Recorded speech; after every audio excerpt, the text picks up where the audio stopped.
indivisible, with liberty and justice for all. Thank you. You can be seated, and we will open our commission meeting and appreciate each of you coming today and joining us for some of the matters during this heated summer that we are experiencing together.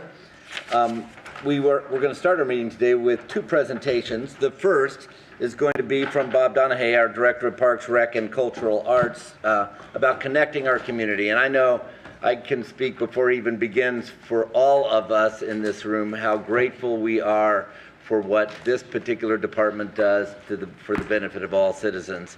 And it is remarkably important to the characteristics of Lakeland and to the enjoyment that we can have, and will continue to do so. And as we grow, the pressures and some of the scope of which we look at this entire arena, Mr. Donahue, grow alongside, because when we think about thriving as a city, part of what we do to thrive is our parks and recs, and we want to continue to make that the case. Thank you. Thank you, sir. Good morning, Mayor, Commissioners, and City Manager, and thank you for the opportunity to speak today. We're excited to take some time this morning and explore the many ways parks, recreation, and cultural arts connects our community to each other and our vital city resources and services we offer. One of the more obvious ways we connect is through the variety of opportunities for fitness. There are classes like judo, Zumba, and spin pictured here, or self-led classes like our weight rooms, cardio rooms, pickleball, golf, running, or swimming. These are just a few of the examples of what we have to offer. Our teams work really hard to provide a wide variety of programming, from innovative cooperative programs like the Discovery Trail, which we partnered with LPD, Communications, LE, and LFD, to our Ethical Anglers program at Lake Crago, partnering with FWC and their conservation efforts. Esports is a new area of growth, and with Polk County Public Schools and our local colleges offering programs, we're very excited to connect participants through our rec centers. Water safety is, of course, very important in the state of Florida. In 2021, there was a record rise in child drownings in Florida. There were 98 deaths, up from 69 in 2020. This includes 24 in the greater Tampa Bay region. Statistics like this amplify the needs for safe, accessible public pools for both swim lessons and recreational swim. We have rooms for meetings and rooms for baby showers, company picnics, nonprofit fundraisers galore, park pavilions, outdoor ceremony sites, including the renowned Hollis Gardens and a loggia designed by Charles Wilford Levitt. Spaces accommodating 14, such as pavilions at Common Ground, to tens of thousands at the Lake Mirror Amphitheater and Francis Langford Promenade. All are used for programming and events. Who else do you look to for play? Athletic leagues, adults, softball, soccer, flag football, and kickball, to name a few. Neighborhood basketball courts, tennis courts, and pickleball courts. And our 27 playgrounds are, of course, hubs of play in local neighborhoods. Also, our youth sports, including youth football, PAL and the Gators, youth basketball programmed by our staff, including the training leagues, youth soccer, Swan City, youth baseball at Peterson Park and Simpson Park T-ball, that's pictured here. In all honesty, we could never have enough programming for children, and there is never enough field space. Detroit Tiger baseball has been in Lakeland since 1934. We have the longest relationship between a major league team and the city of 87 years. The Florida Sports Foundation estimates that a spring training site creates $55 million in economic impact each year. As for us, that does not include the Flying Tigers, Gulf Coast Rookie League, or fall instructional baseball. Fans from all over the country come to Lakeland every year to enjoy spring training, and we've been voted the #1 spring site in Florida for the last 3 years by Baseball Digest.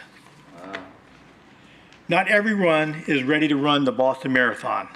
Thank goodness we're able to connect the community with a variety of options wherever they are in their life, from walking and biking trails. The Lake Parker Park map pictured here has a GPS-enabled map created by our city's GIS team, to skateboarding, neighborhood basketball, and even free yoga at Hollis Garden. We partner with a variety of organizations in addition to our own programming: Age-Friendly Lakeland, Shuffleboard, Lawn Bowling, Table Tennis, Polk Senior Games, where we have the bag toss, golf, tennis, Sunshine State Games. We have adaptive programming at our pools and rec centers also, including a boxing program at Kelly Rec geared towards Parkinson's patients and a new boating program at Lake Crago. We have 3 dog parks, Crago, Cook, Dogleg Woods at the Heights, and a new one coming soon, Bark at the Lakeland, downtown Lakeland. These spaces encourage socialization for our citizens and their dogs. Our conservation efforts include the Mayor's Monarch Butterfly Pledge that encourages butterfly gardens. So far, we have City Hall, Common Ground, Hollis, Library, and coming soon we'll have Coleman Bush and McGee Park. Our urban forestry program using the tree ordinance and public education, Tree City USA, community outreach such as tree plantings, Arbor Day school plantings, working with lakes and stormwater and water utilities internally. And also FWC, we are recognized as an outstanding partner for the Florida Youth Conservation Network, offering fishing and kayak certifications for staff. And we always listen to our park and facility users for use of current spaces in dynamic ways, bringing back old sports like a 9-basket disc golf course at Lake Parker Park and 4 baskets at Common Ground. And now we're designing an 18-basket course at Lake Crago, working with our Lakes Division and FWC.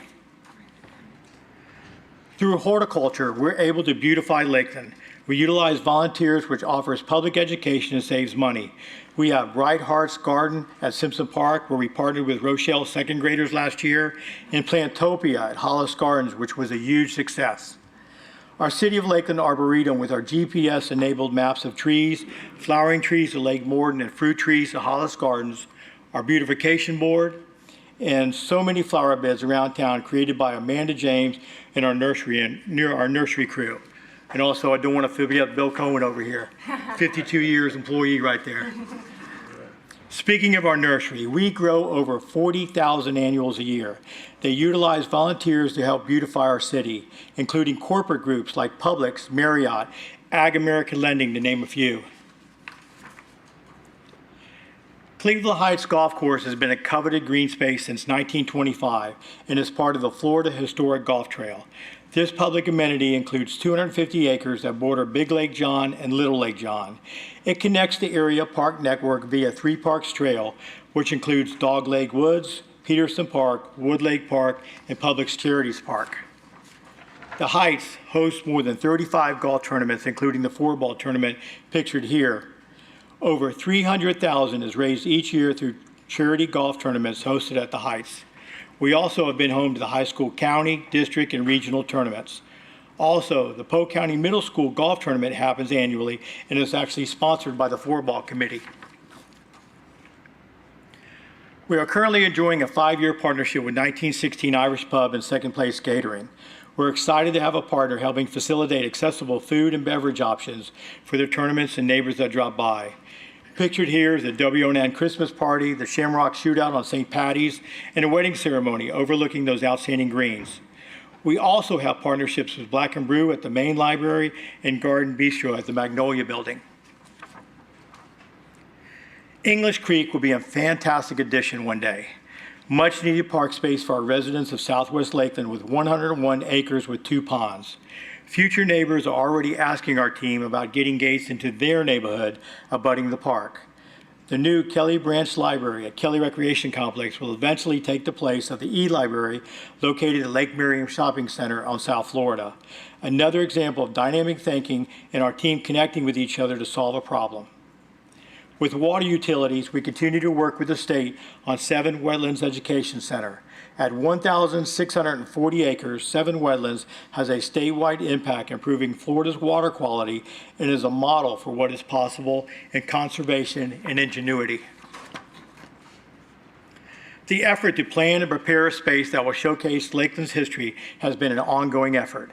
In the fall of 2022, the Lakeland History and Cultural Center will open its first exhibit titled Ties That Bind. Both the City Commission and the community have played a role in funding this new resource located inside the Lakeland Public Library. In the meantime, the library group has partnered with the Communications Department to provide information and share our history on social media. All the libraries in Lakeland provide access to the internet, whether it's through free Wi-Fi or public access stations. Use of the internet remains a popular service. Staff are happy to assist those who need help. They also provide classes for instruction and can schedule one-on-one tutoring sessions. We also have computer rooms at Simpson Park, Coleman Bush, and offer computer classes at Coleman Bush. Libraries have always been known for their collections, whether in physical or digital forms. Users look forward to reading, watching, or listening to stories. Occasionally, authors of those stories are invited to visit and interact with their readers, but nothing is better than watching the kids interact with our storytellers who bring books to life. Libraries provide citizens opportunities to learn. Staff guide young participants in their understanding of science, technology, and math. In these slides, our Beakers and Books Science program shares the concept of beach erosion with budding scientists. Programs for children are an important part of library service. In addition, our teen camp focused on STEM this year, visiting the Power Academy and water utilities. Families come to our cemeteries during the most difficult times in their lives. It's an honor to provide compassionate support and guidance to our community. In addition to providing a final resting place, our cemeteries are a peaceful, open place to reflect, reminisce, and remember those who have passed. We maintain historical records to provide the community with accurate genealogy information for our coming generations, and we also offer an online burial search. The Florida Outdoor Sculpture Competition on Lemon Street dates back to 1999 and recently expanded to include 2 pieces at the Lakeland Public Library. We have more than 30 pieces of public art in downtown from Lake Beulah to the east side of Lake Mirror. Which brings us to the downtown Lakeland Public Art Trail. At the core, we are looking for ways to help our citizens thrive through activity, community, and care. We have spent years carefully curating a public art collection and are excited to provide an organized activity for folks to get out and enjoy them. What you see here is a concept, and the specifics of this map definitely will change, but ultimately it will provide yet another way to get out and enjoy downtown. Now you get to hear me talk about cultural arts. Seen here, we have Gabriella Jackson creating her mural at Simpson Park, composed of words the staff agreed upon. Arts and Rec, art exhibits at Lake Crago, Coleman Bush, Kelly Rec, and Simpson. Spools out for summer, sewing class, highlighting the fabric arts at the library. Hush, Just Brush, a painting class at Simpson Park.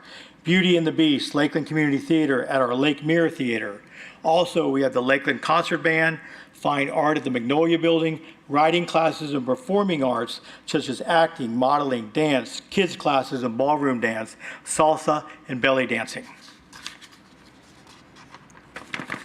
Did you know there are 2 historic tours? Stacy Smith from our Parks Division leads the Lake Mirror Historic Tour, and Luann Mims from our Libraries Division, Green Hat, White Gloves, which was inspired by Serena Bailey Ross, our first librarian. Also, you can book tours of Hollis Garden, and we have virtual tours. Lake Morton Flowering Tree Arboretum, and Seven Wetlands has a scavenger hunt, and also Florida Outdoor Sculpture Competition has a GPS-enabled walking tour and an audio tour with the sculpture's voices powered by AutoCast. Special events, way too many to fit on one slide. From 5Ks to festivals to street markets, Mayfair, parades such as the Veterans Day Parade, MLK Parade, and of course the Christmas Parade.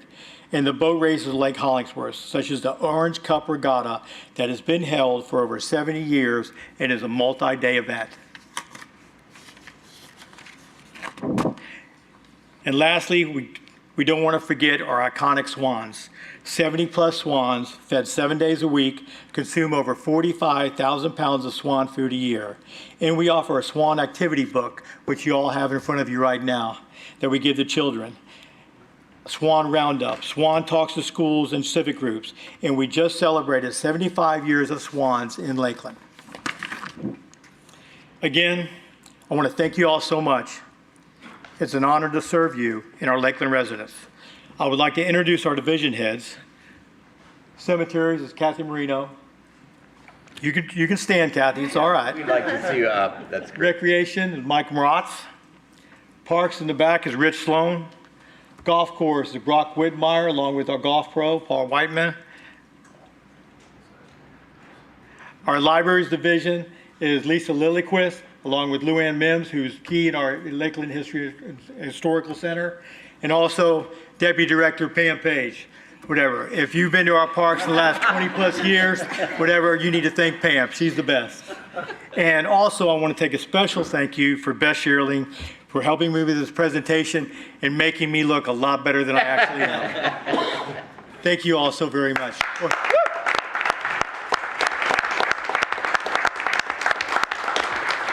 Now, how many of you out here learned something new about Parks and Rec that you did not know just in that presentation? That is how multifaceted it is for our city, and we are so grateful. Comments from commissioners. Commissioner Reed. Thank you. Bob, it's always a pleasure to see you. Of course, I've been involved in the athletics and stuff all over the place. I'm finally glad we're getting lights on our soccer fields and Thank you. fields so we can enjoy them 24/7 technically. It's ironic, I've been to Dobbin Park quite a bit lately with my grandson, and they love that zip line. I see Pam Page. I see adults on it too. We need to get more of those around different spots because that seems to be a real highlight of the park. Thank you, sir. Yes, Commissioner McLeod. Thank you, Mayor. Thank you, Bob. We all, I know all of us and our families, my kids, we enjoy our park facilities. And when I look at your presentation, there's so much that you all do that I wonder what else could they do? Because you touch so many parts of the city, so many activities. But if there was something you were thinking of as kind of into the future that you would like to see Parks and Rec accomplish or do, maybe something that even extends beyond your tenure, what would it be? Actually, I have a wish list. Thank you. What a shill. Huh? Whatever. Thank you so much. You teed that up for me, didn't you? Number one would be Munn Park. Want to change the face of Munn Park. It needs a facelift. It needs something differently. More energy, more excitement. Pam and I have been working with Sean and to come up with some ideas that we're really excited about. And that would be number one. English Creek, when we purchased it as a land bank. But the way it's growing in Southwest Lakeland, I don't think it's going to be able to wait. I think you're going to have so much residential density out there. We're going to have to do something sooner than later. Number three, Seven Wetlands, our educational center out there. Seven Wetlands is a gem. I mean, it's just gorgeous. And to put an educational house there for our youth and our kids and classes and stuff like that would be number one. And personally, I worry about our park system and the way that we're growing and the way our city's growing. And in 2005, the county enacted an MSTU for long-term longevity and funding. That's something I would love to see the commission explore because I think that would ensure that Lakeland's parks are always number one. That's my wish list. Thank you. Thank you, and that's nice that you were so ready to answer, by the way. That's great visioning and great leadership for the team that's behind you, because those needs and visions have to carry forth beyond you and Pam. Thank you, sir. Thank you. Commissioner Walker.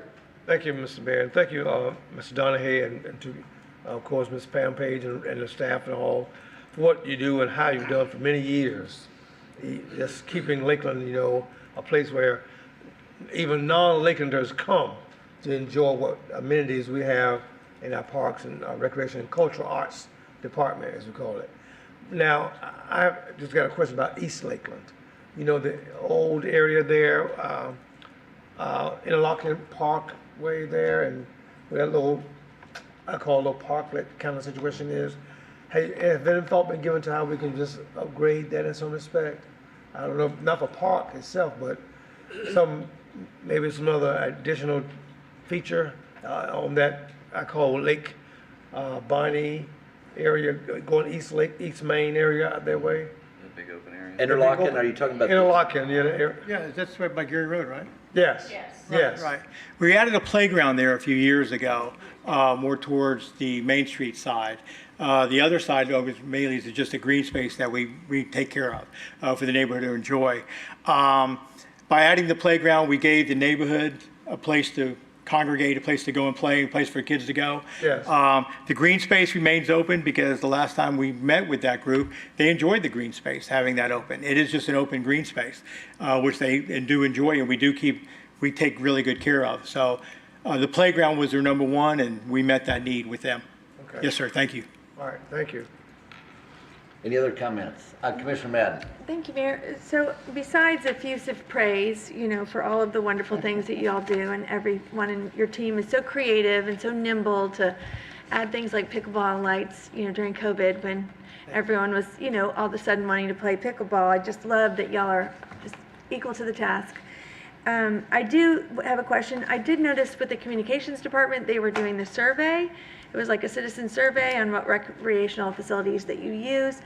Curious, I know we did the citizen survey and that kind of, encompassed most of the Parks and Rec questions from the citizens. Is that a new survey that you've done this year just to kind of see, what people are enjoying or maybe see if there's any gaps to fill?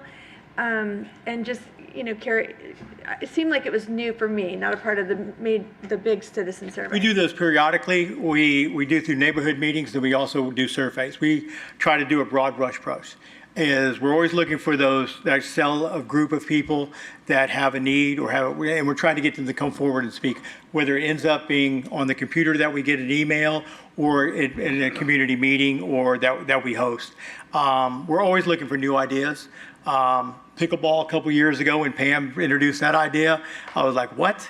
What? And now look at it now. It's growing like crazy. And we're getting ready we have 8 tennis courts at Kelly because the pickleball need has grown so dramatically. We're going to convert 3 of those tennis courts. And economically, because the lights and everything are already there, it's a gorgeous building, and then have 8 or 9 more pickleball courts on inventory. And so we're always looking for new ideas. Disc golf, I gave that to Rich Sloan in the back there. A group came forward, talked to him. He designed the Lake Parker Park one himself. And him and our Parks Division went in there and designed it, and it's unbelievable. It turned out great. And we added 4 baskets to over there by Common Ground, and we're getting a ton of use through there too. And now we've had a group come forward raising money to hire an architect of disc golf, who would have thought, and they're raising the money for that. And we're going to put one at Lake Crago and again open up the shoreline with our Lakes Division and FWC and bringing back an old sport that's taken off again. So we're always looking for new ideas. People have to remember that Lakeland city limits are 75 square miles and city Parks and Rec is neighborhood based. People want amenities, but they want them close to their home. And they want to be able, they don't want a lot of travel time. And so we're always going into our neighborhoods and looking for areas. That's why we have 27 playgrounds. We're always going into our areas and looking for new ideas of what that neighborhood wants. And being as economical as possible, and at the same time partnering as possible with anybody we can do. So we're really happy, we've had a lot of success that way. Thank you. Commissioner Music. Yeah, I just, when we think of parks, I think back to, myself as a kid here, running around and riding bikes and playing these parks. I wrote down 27 parks at our playgrounds. I had no idea we had that many playgrounds. But, when we think of Parks and Rec so often, at least for myself, because I was athletically based growing up, right? You think of the golf course, you think of the tennis courts, you think of your lakes and your 5Ks, but I would encourage, you guys to get that presentation somewhere up online where everybody can see that, because I know up here on the rest of the commission, we've got people that push arts and push the music and push some of that stuff, but to see that that's, part of your thing. And as I was watching that, I thought, if we snapped our fingers and removed all of your department and everything you have your hands on, we have a desert. From the culture to and it's just impressive. So I really, and the only thing that I would ask is, how do I find out about all of those things? Can I, or a regular person, can they go to lakelandparks.com and figure it all out? Okay.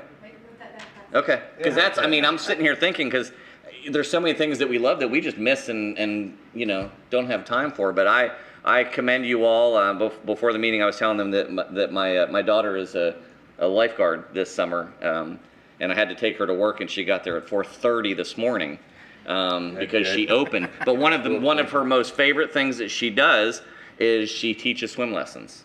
So opening with the tragic story of of how many lives we've lost because of that. It's that we take that seriously and teach that at such a young age is just awesome, and I'm glad that she has been able to have a part of that. So thank you. Thank you. Yeah. Any other comments? So many facets and so many of you are as critical players to make each and every one of those facets work well. We are so grateful. You don't get the commendation all the time, or sometimes even the recognition for that. But we want to give you a separate round of applause as leaders for making these kinds of amenities exist in our city. Thank you so much.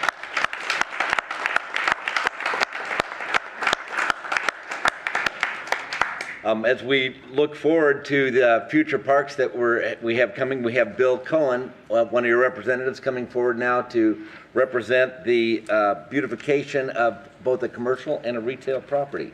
So Bill? Bill, 52 years, by the way, with our city, was featured on ABC News on the Monarch Project. You want to tell a little bit about that first? Well, we're really, we've just found out the butterfly gardens are so valuable to the community and also so popular that we're in the process of expanding our collection of butterfly gardens. We have one at City Hall, like Bob said, Wallace Garden, Common Ground, and we've got 2 other ones planned.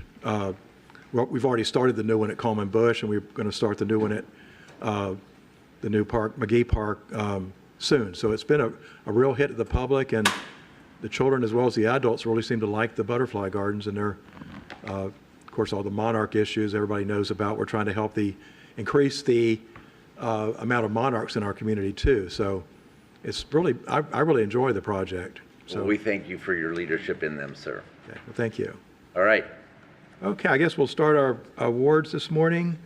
First up should be the residential award. It looks like we wore out the switching. It's not coming up on the thing. Okay, we'll wait just a second. And while they're giving it a second, Andrew Gash, who does the summary of our commission meetings, will make sure that he provides the link in that summary for those of you who ever use Vimeo to take a look, that will talk about the Parks Department and the presentation you just saw. So you can look forward to seeing that and having that be available once it's done.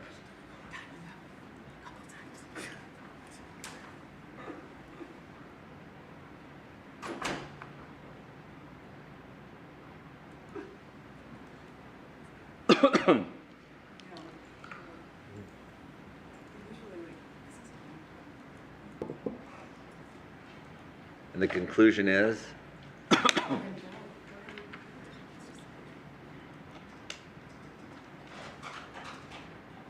Let's see. We had this delay during ours as well. And it might go back and forth. Yeah. Okay, we'll see what happens. Here we go, I think. Good, great. It's hard to do beautification without seeing the beautiful items. Kind of nice to see the picture, yeah. Okay, first of all, this award goes to Lynn Hirsch, who resides at 1427 Phyllis Street. You can see immaculately maintained yard here, all the shrubbery perfectly maintained. In reality, the backyard's a lot prettier than the front. Is Lynn here to receive the award this morning? No. She wasn't able to make it? Okay. Well, I'll make sure she gets this award, and also we'll put a sign in her yard commemorating her beautification award. So I guess we'll go to the next one, which is going to be, this is really nice. This is a brand new facility called, it's the Parahan Orthodontics office at 1040 Breezewood Drive. That's out near that shopping center that has the Target and everything on the north side. You can see the structure here is, the architecture is greatly enhanced by all the brickwork, beautiful brickwork on the building. And I just inspected this landscape just recently, and I was back there again this morning, and all the plants are thriving, and so everything got off to a great start. Do we have anyone here to receive that award? Yes, come on down.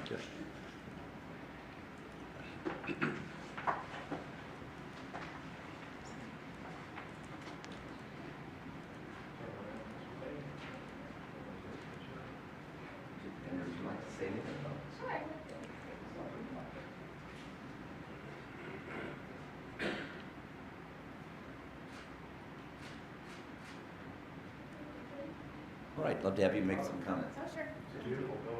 Thank you very much.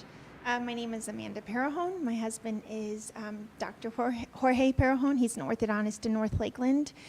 We've been in the same rental location next to Hobby Lobby off of Highway 98 North for 16 years.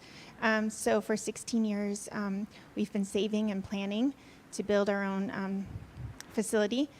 It's roughly 8,000 square feet, 2 stories. My husband, who is an orthodontist and a perfectionist, and he really just thrives on making things beautiful, such as smiles and, as you can see, buildings. He drew the plans himself. He managed much of the construction, and he's very proud of it. So thank you very much for honoring us with this award and for recognizing his hard work. Thank you very, very much. Thank you. Appreciate it.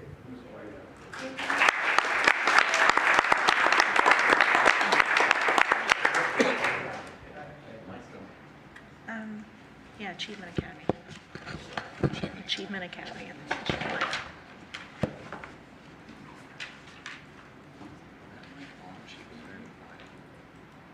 We're good. The mic is on. So next we have a presentation, proclamation for the Achievement Academy Day in Lakeland, celebrating 25 years today. And here to receive the proclamation is Cindy Parker Pearson, Principal of the Achievement Academy, and Kristen Aiken, President and CEO of Achievement Academy, and anyone else who you want to come up that is related to Achievement Academy.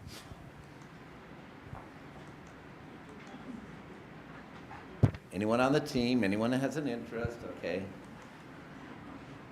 Great to see you this morning, by the way. Wonderful. Let me read this first, and then you can make some comments as you might wish.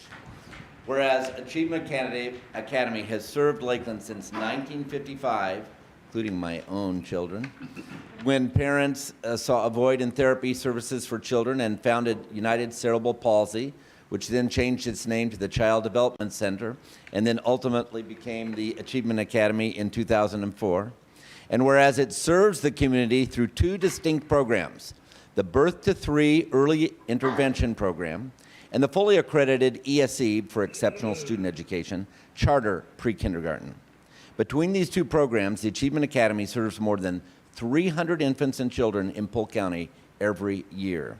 And whereas the highly skilled Birth to 3 team provides in-home early intervention services to infants and toddlers throughout Polk County, working directly with the child and their caregiver to help at-risk children overcome developmental delays and achieve appropriate milestones. And they work in increments of changes on a daily basis with patient deliberateness. It's incredible. Whereas the ESE Charter Pre-Kindergarten team provides specialized expert instruction, small class sizes, individual speech, occupational and physical therapies, and assistive technologies enabling students to reach their full potential by serving children ages 18 months through 5 years old who have 1 or more special needs. And whereas the Achievement Academy became a public charter school in 1997, becoming one of the first charter schools in the state of Florida, and is currently Polk County's longest established charter school, and it provides early intervention and therapies that can change the trajectory of a child's educational path by preparing them for a successful future. And whereas August 11, 2022 will be the 25th anniversary of the Achievement Academy, welcoming students as a Polk County ESE Charter Pre-K, continuing its mission, which is empowering children to achieve their maximum potential by best preparing them for their education and future. Now, therefore, I, H. William Mutz, as Mayor of the City of Lakeland, and with the enthusiastic support of the entire Lakeland Commission, do hereby proclaim August 11th, 2022 in the City of Lakeland as Achievement Academy Day in Lakeland, celebrating 25 years of success as a public charter school. Let's give them a round of applause.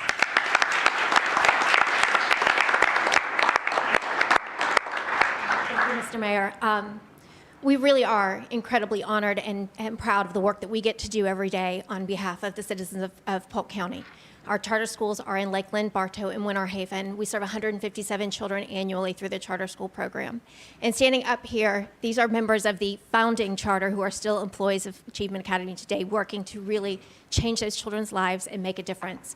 And we are incredibly proud of the work that they do every single day, and we are honored to be here today. Thank you so much. I'm going to have one of you hold the proclamation. I'll take the mic, and then we'll take a picture. So if you could get close together.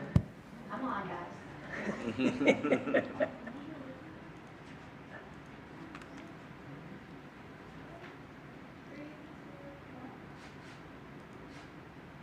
you very much, and thank you all.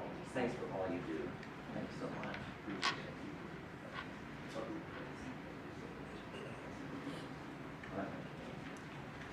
it. Mr. Mayor? Yes. If I may, just while we have the Achievement Academy here, I'd like to recognize one of our employees who is unfortunately not with us today, but our finance director, Mike Brossart, has been involved on the Achievement Academy board for many years, and I believe Mike is the incoming chair of the board for the Achievement Academy. So appreciate Mike's service with the board and great things that are done at the Achievement Academy. Thank you, sir. Mike's an incredible addition to our board. We're so proud of him. Yeah, he's incredible. All right, next we have the National Night Out, which is August 2nd, tomorrow. Here to receive the proclamation is Ruben Garcia, our Chief of Police, and the City of Lakeland Police Department, Sammy Taylor, Assistant Chief of Police, Marvin Tarver, yes, Police Captain Sean Collins, Police Lieutenant Cynthia Sharp, Susie Aviles, I always say that wrong, Susie. Avile, okay. And I'm working on it, Susie. Michelle Brown, Angie Ellis, and anyone else who wants to come up. And we love you guys. And this is such a fun day ahead of us. And thank you for your work on this every year. And I'll come over here, and that way we can come across and be here. These are some wonderful leaders in our community that provide fabulous public safety for us, and of which we're all beneficiaries. Whereas the National Association of Town Watch continued to sponsor a unique nationwide crime, drug, and violence prevention program on Monday, August 1st, titled National Night Out. And whereas the 38th Annual National Night Out provides a unique opportunity for the City of Lakeland to join forces with thousands of other communities across the country in promoting cooperative police community crime prevention efforts. And whereas Neighborhood Watch programs in Lakeland play a vital role in assisting the Lakeland Police Department through joint crime, drug, and violence prevention efforts, and supporting National Night Out 2022 locally. And whereas it is essential that all citizens of Lakeland be aware of the importance of crime prevention programs and the impact of their participation can have on reducing crime, drugs, and violence. And whereas the Lakeland community will have close to 100 local business and neighborhoods participating in this year's National Night Out. And now, therefore, I, H. William Mutz, Mayor of the City of Lakeland, on behalf of the entire commission, do hereby proclaim Tuesday, tomorrow, August 2nd, 2022, as National Night Out 2022 in the City of Lakeland. And we call upon all citizens of Lakeland to join the Lakeland Police Department and the National Association of Town Watch in supporting this 37th Annual National Night Out in our city. And witness whereof I set my seal. Who would like to speak? I will.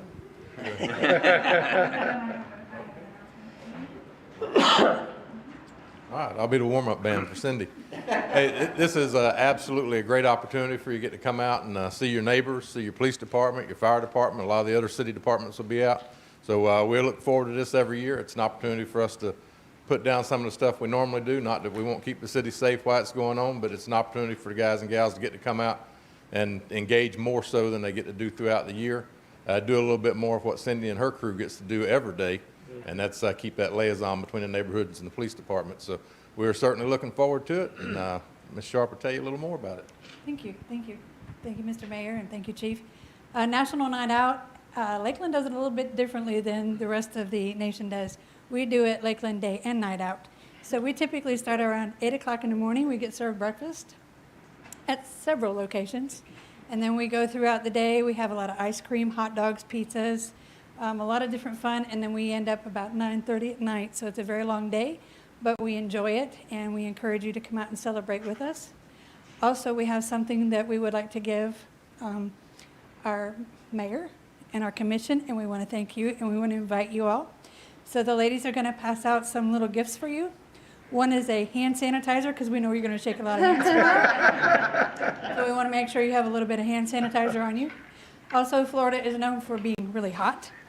So we have a little sweat towel for you as well, or to wipe your hands after you've been shaking all those hands. And then we have a sweet treat to remind you tomorrow.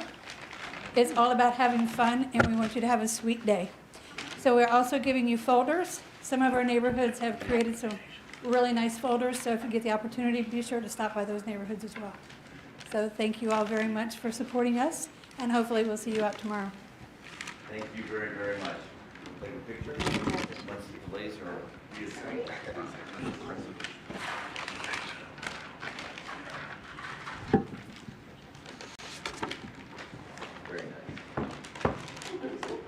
Thank you. Get on.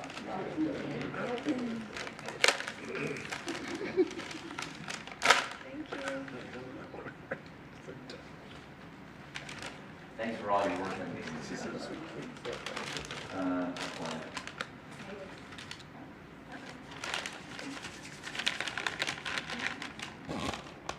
Thank you.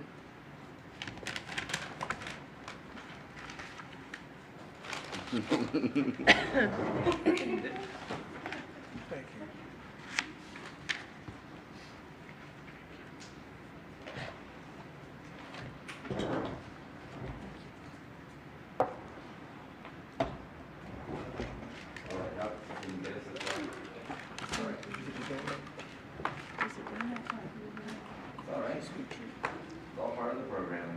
There we go.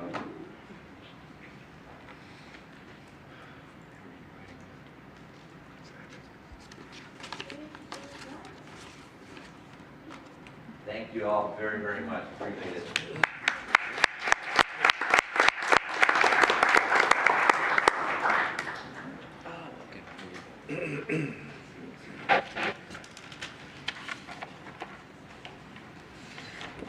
All right. Thank you very much. That brings us to our committee reports and related items, of which we have none, and then our consent agenda. Motion to approve? Second. Motion to approve and a second from Commissioner McCarley, Commissioner McLeod and Commissioner McCarley. The consent agenda, which includes all asterisk items that you see on the agenda, which are really the minutes. All those, any discussion or questions? Any discussion or questions by the audience? Seeing none, all those in favor signify by saying aye. Aye. Opposed, same. Unanimously approved. We have no request to appear from the general public prearranged, so that causes us to cease meeting as a commission and to meet as an equalization board, and our city attorney will prevent a lots cleaning and clearing program. Thank you, Mr. Mayor. The city charter requires that the city commission convene as an equalization board prior to imposing a special assessment lien against private property. So if you've received a notice to appear this morning because the city has mowed your property recently, this is your opportunity to address the city commission and ask any questions about that process you might have or object to the imposition of a lien against your property. Is there anyone in the room that has their name listed on that property as we meet as an equalization board? Seeing none? Motion to approve. And a second? Second. And a second. All those discussion about that from commissioners? Any discussion from the audience? Hearing none. All those in favor signify by saying aye. Aye. Opposed, same. Also unanimously passes, and that ceases to cause us to meet as an equalization board and reconvene as a commission. And we are now listening to public hearings 3A1 from our city attorney for second reading ordinances. We have one ordinance for second reading this morning. We have received a request from the applicant to continue this public hearing until August 15th, but I will nonetheless read the title into the ordinance into the record, and then we would need to vote on that request for a continuance. The ordinance is proposed ordinance number 22-029, an ordinance relating to zoning, making findings, approving the conditional use to allow for off-street parking as a principal use on property located at 411 East Orange Street, finding conformity with the comprehensive plan, providing for severability, providing an effective date. Motion to approve the request. Actually, we're not going to take any action on this one. They want a continuance. But we do need to motion actually to- vote on yeah. the request for a continuance, since it's actually A motion to advertised as a public hearing. my apology. Yes, that was my motion, Mr. Mayor. Okay, do it for continuance. For continuance. Yep, yes. and second. Second, very good. Any discussion by commissioners for questions? Any questions by the audience? Okay, all those in favor signify by saying aye. Aye. Opposed, same. Unanimously passes. Now, we have one ordinance. It was me And Commissioner Music, I'm sorry. And then a roll call. It's roll call. Oh, you need roll call? Well, for continuance, it can just be a voice vote. Okay, all right. But thanks, that's okay. Always err on the side of caution, I love that. and then B1. One ordinance for first reading. This is a public hearing because of the nature of the ordinance. It's an annexation ordinance, but no vote will be taken this morning, but it should be opened up for public comment as a public hearing. Thus, proposed ordinance number 22-028, an ordinance relating to the voluntary annexation of property, including within the territorial limits of the city of Lakeland, Florida, of 8.52 acres of property located at 5149 Swindell Road, finding compliance with Chapter 171 Florida statutes, making findings, finding conformity with the comprehensive plan, providing an effective date. So the appropriate action would be to open it up for public comment. Okay, so would anyone like to make a public comment on this? All right, seeing none? So that will come back for a second public hearing on August 15th and consideration of action by the city commissioner. That'll take us to then our city manager, 5A. Mayor? Oh, yes.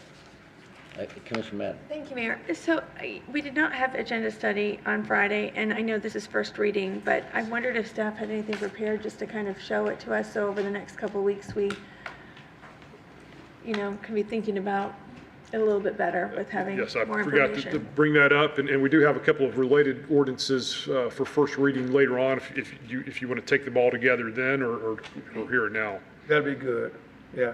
Do them all at the same time? Sure. Yeah, since they're all related. Sure. Yeah. Good morning. For the record, Teresa Mayo with Community and Economic Development. Again, this is a request for a small-scale land use amendment, and it is related to items 6A, 1, and 2 under the city attorney's portion of the agenda. This is a relatively straightforward request for annexation of approximately 8.52 acres located on the north side of Swindell Road, just to the east of County Line Road and north of Interstate 4. This is the subject property.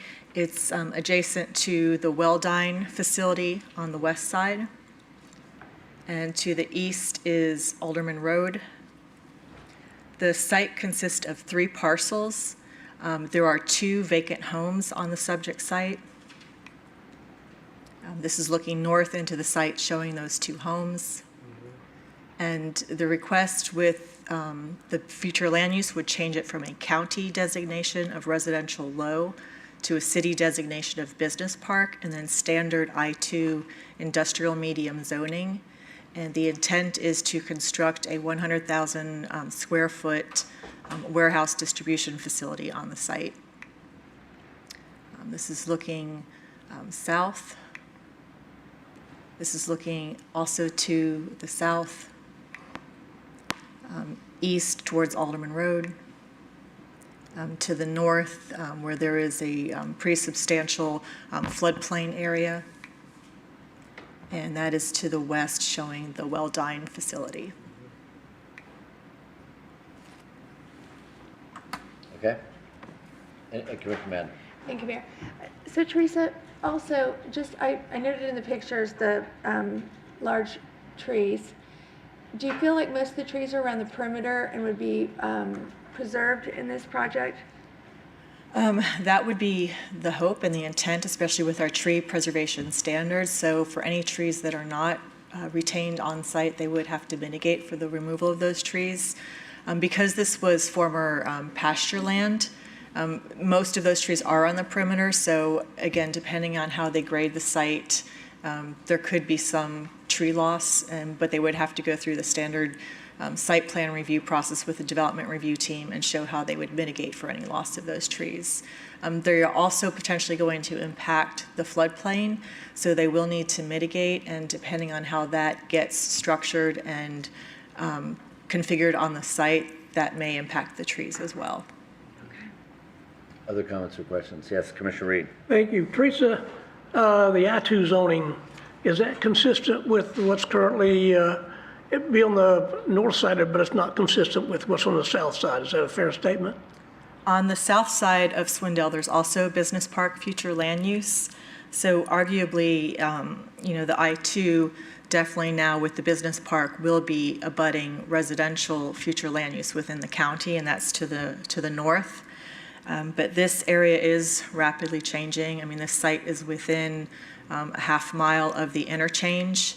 And just to the west on Swindell, at the northwest corner of Swindell and County Line, there's actually a pilot travel center that's proposed within Plant City. So that's with that coming online, and then also there's a DOT truck stop that's proposed at the southwest quadrant of Frontage Road and County Line. This area is going to be seeing some accelerated transition away from the residential. And this large area was also part of a joint county-city planning effort many years ago. It was the Northwest Sector Plan, and that plan did contemplate that eventually over time these properties would transition away from rural residential uses given their proximity to the interstate. Do we have utilities in that spot as well? There are utilities, yes, and they're serving both Welldine, and then also on the south side of Swindell out at County Line is the DS Services building. So yes, there are utilities in this area. Thank you. Any other questions? Commissioner McCarley. Teresa, well, I'm looking at the aerial view on Google Earth. Are they going to expand that road, or will they use the same accesses that goes into Welldine right now? They're going to have a separate access point. And will it widen Swindell to the east? There is no requirement that they widen Swindell as part of this development, and Swindell is a county-maintained roadway. Thank you. Any other questions? Open up for public or not? Any public questions? All right, seeing none, thank you. Is that good, Commissioner Madden? All right. Let's continue then. We'll pause on City Manager 5 and go to City Attorney first reading of the 6 ordinances. Okay. We have several ordinances for first reading this morning. These are not advertised as public hearings, as first readings only, so no public comment should be taken this morning. The public hearings on all of these ordinances will be on August 15th, and that will be the time for public comment. The first ordinance is proposed ordinance 22-031, an ordinance relating to local government comprehensive planning, making findings, providing for small-scale amendment number LUS 22-003 to a certain portion of the future land use map of the Lakeland Comprehensive Plan, our Community 2030, providing for the application of a future land use designation of business park, BP, on approximately 8.52 acres located at 5149 Swindell Road, providing for severability, providing an effective date, and related to that is proposed ordinance number 22-032, an ordinance relating to zoning, making findings, providing for I-2 medium industrial zoning and suburban special purpose SSP context district designation on approximately 8.52 acres located at 5149 Swindell Road, providing conditions, finding conformity with the comprehensive plan, providing for severability, provided an effective date. And those two ordinances are related to the annexation ordinance that Teresa just presented on. So unless you have any other questions about that, I will move on to the next ordinance. And that is proposed ordinance 22-034, an ordinance relating to zoning, making findings, amending ordinance 4547 as amended to provide for a modification to PUD plan unit development zoning for tract E of Morgan Creek Preserve on approximately 35.08 acres located south of Medela Road, east of Hamilton Road, and north of West Pipkin Road to allow for the construction of 5 single-family detached homes, finding conformity with the comprehensive plan, providing for severability, providing an effective date. And we've asked, since, as Commissioner Matta pointed out, we did not have agenda study on Friday, asked Community Development to make a brief presentation on that. But again, this is not the hearing for the reading for public comment. That would be on August 15th. And for the record again, Teresa Mayo with Community and Economic Development. This modification to the Morgan Creek Planned Unit Development is specific to what is referred to as Tract E, which is this tract right here up at the northwesternmost portion of the Planned Unit Development. So it is adjacent to Medela Road and Hamilton Road. This request is for 5 dwelling units on 35.08 acres. That represents a reduction from what the applicant originally had come to the Planning and Zoning Board with earlier this year, in which they were seeking 29 homes on that site. And this is also a further reduction from a prior application that you saw in 2021. And that application that application had sought 29 single-family homes. And that, the 29 was in the county. The application that came before the City Commission previously was seeking, let's see if I can get that number here, 49 single-family detached homes. So this request, again, is just for 5 homes on the subject property. It would have access through an adjacent tract that's located within Polk County. And that development has approval from Polk County for the 29 homes. So in total then, there would be 34 homes sharing the single access onto Hamilton Road. This is a photograph looking from Hamilton Road to the south at the point where it's a private driveway. This is looking west along Medela. This is looking to northwest on Hamilton. Hamilton, that's looking east, isn't it? This one is looking east on Medela. And this is the overall site plan showing the county development with the 29 lots and then the 5 lots that would be within Tract E.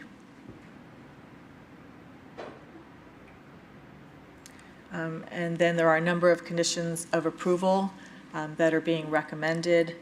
Obviously changing the development entitlements on this parcel to the 5 dwelling units.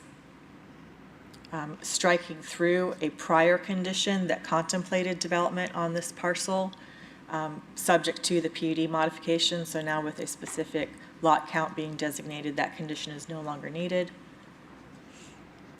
This sets up a minimum lot area of 210,000 square feet per lot.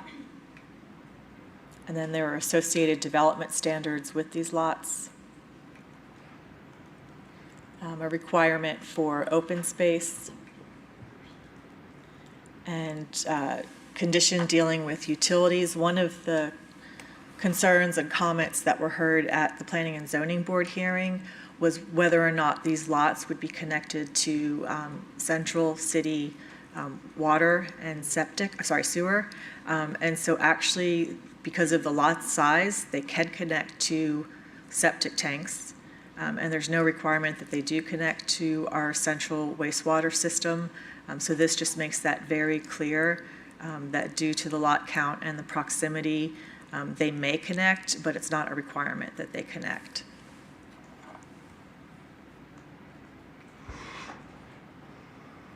And then finally dealing with access. So this allows for Tract E to have a direct connection onto Medela Road.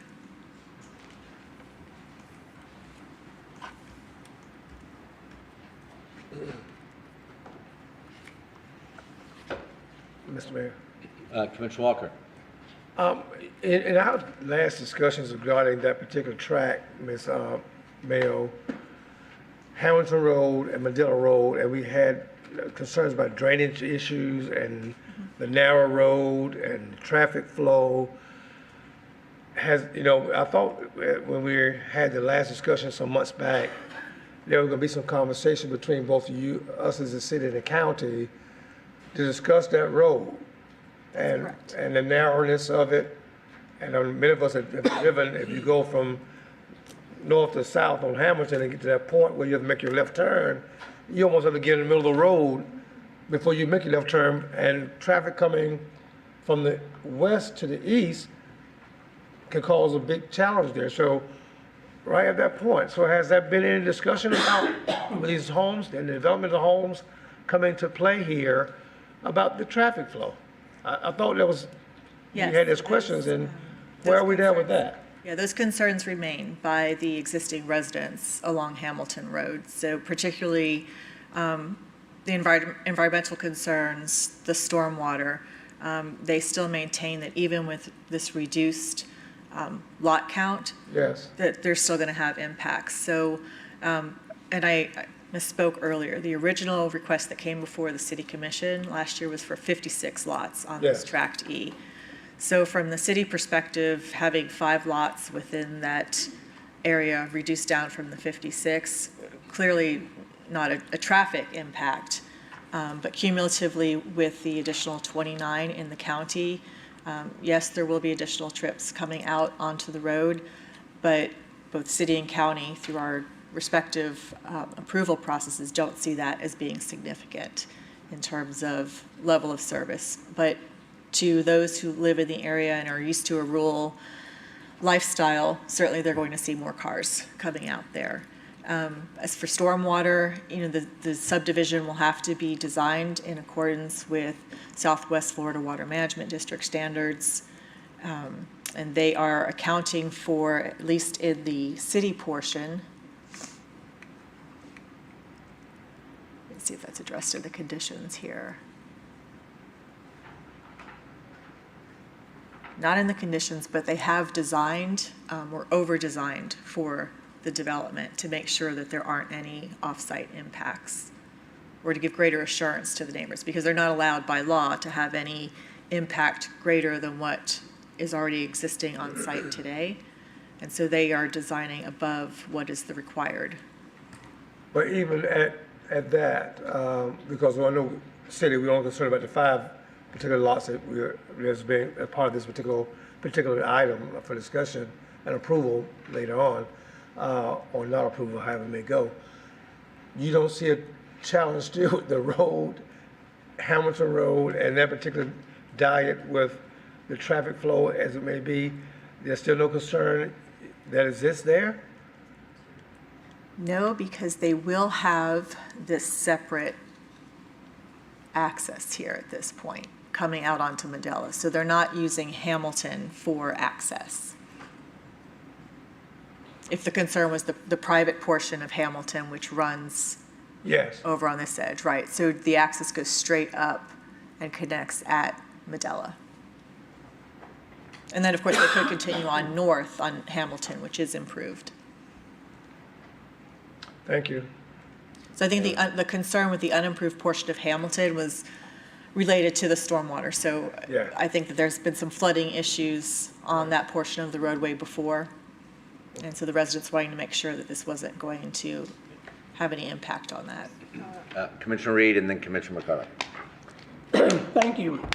I went by and tried to see you and tried to see Chuck, but I got to meet with Matt briefly the other day. Of course, I don't know why they couldn't have approached this from Hamilton Road as opposed to coming through the new subdivision they proposed. But nonetheless, I think these 5-acre tracts are going to be more conducive to be compatible with what's already there.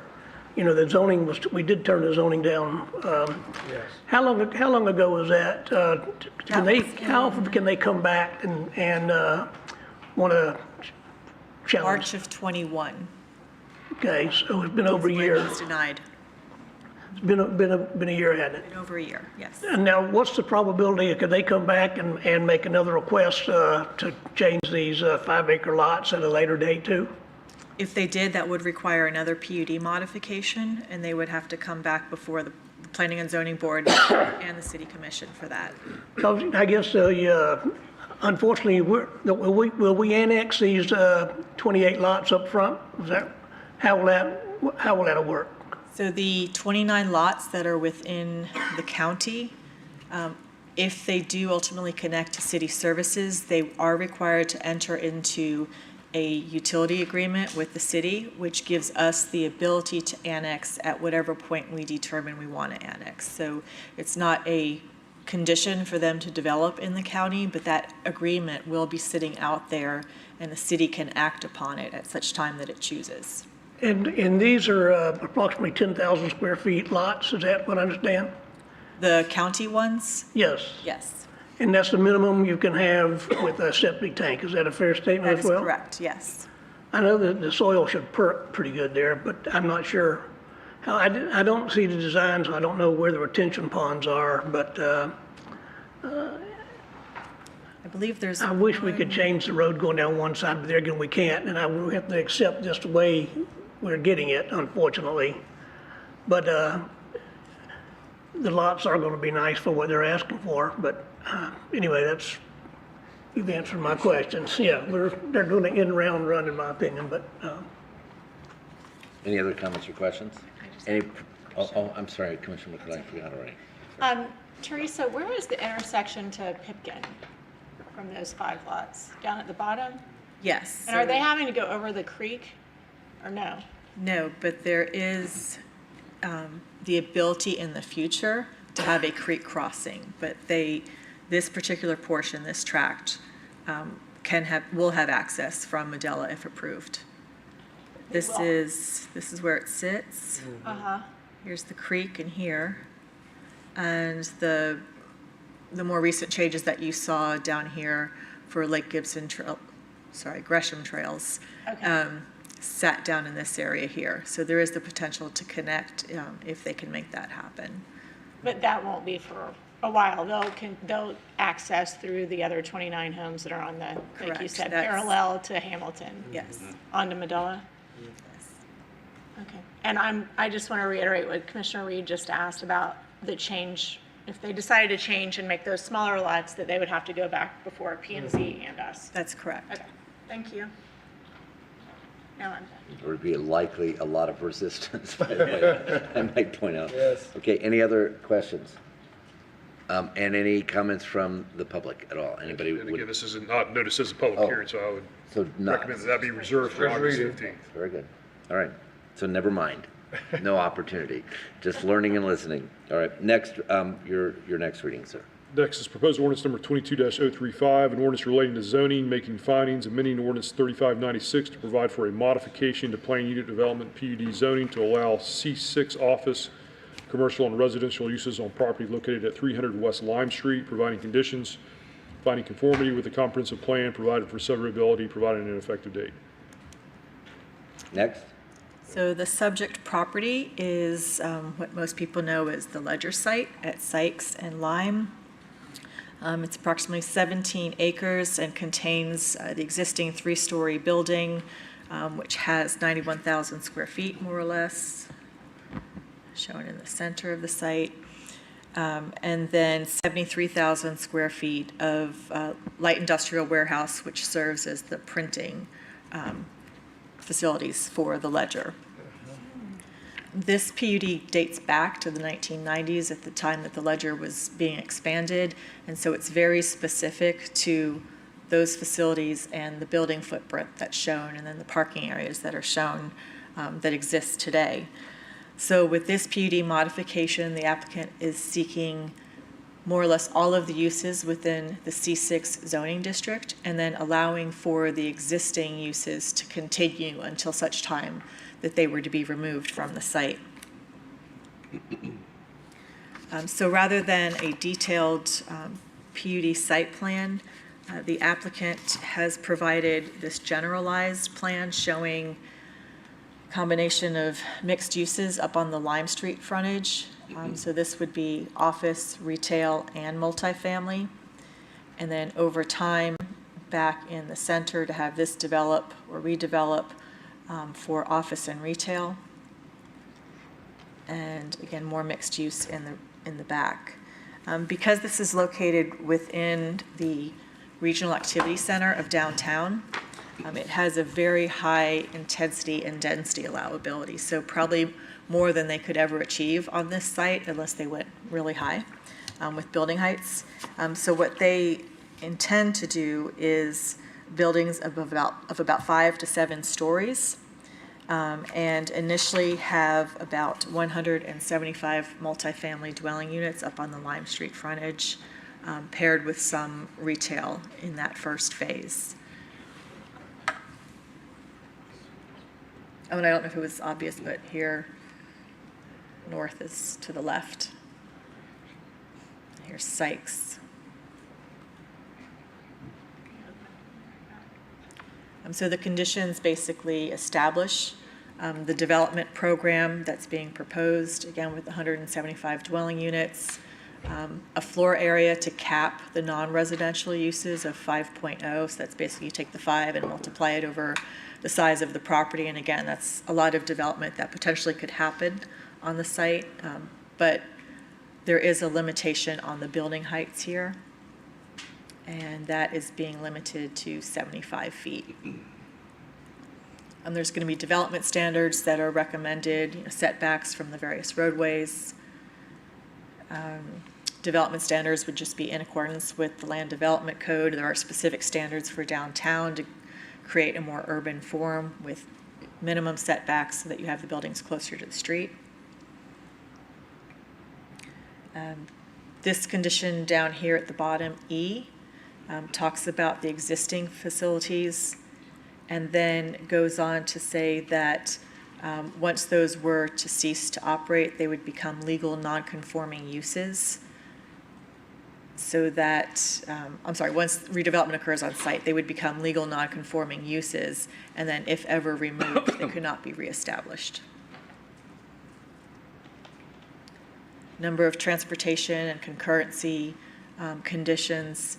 Because of this development being located within downtown and with the Central City Transit supportive area, there is a lot of multimodal conditions that have been added to the PUD.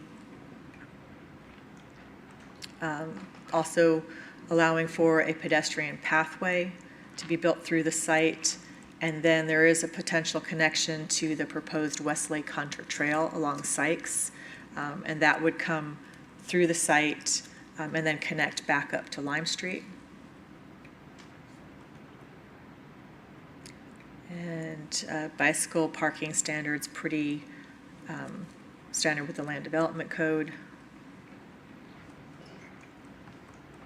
And other than a resident speaking at the Planning and Zoning Board hearing about perceived issues of crime and other things like that with development of this site, and that resident lived to the south within Dixieland, there were no objections to this development.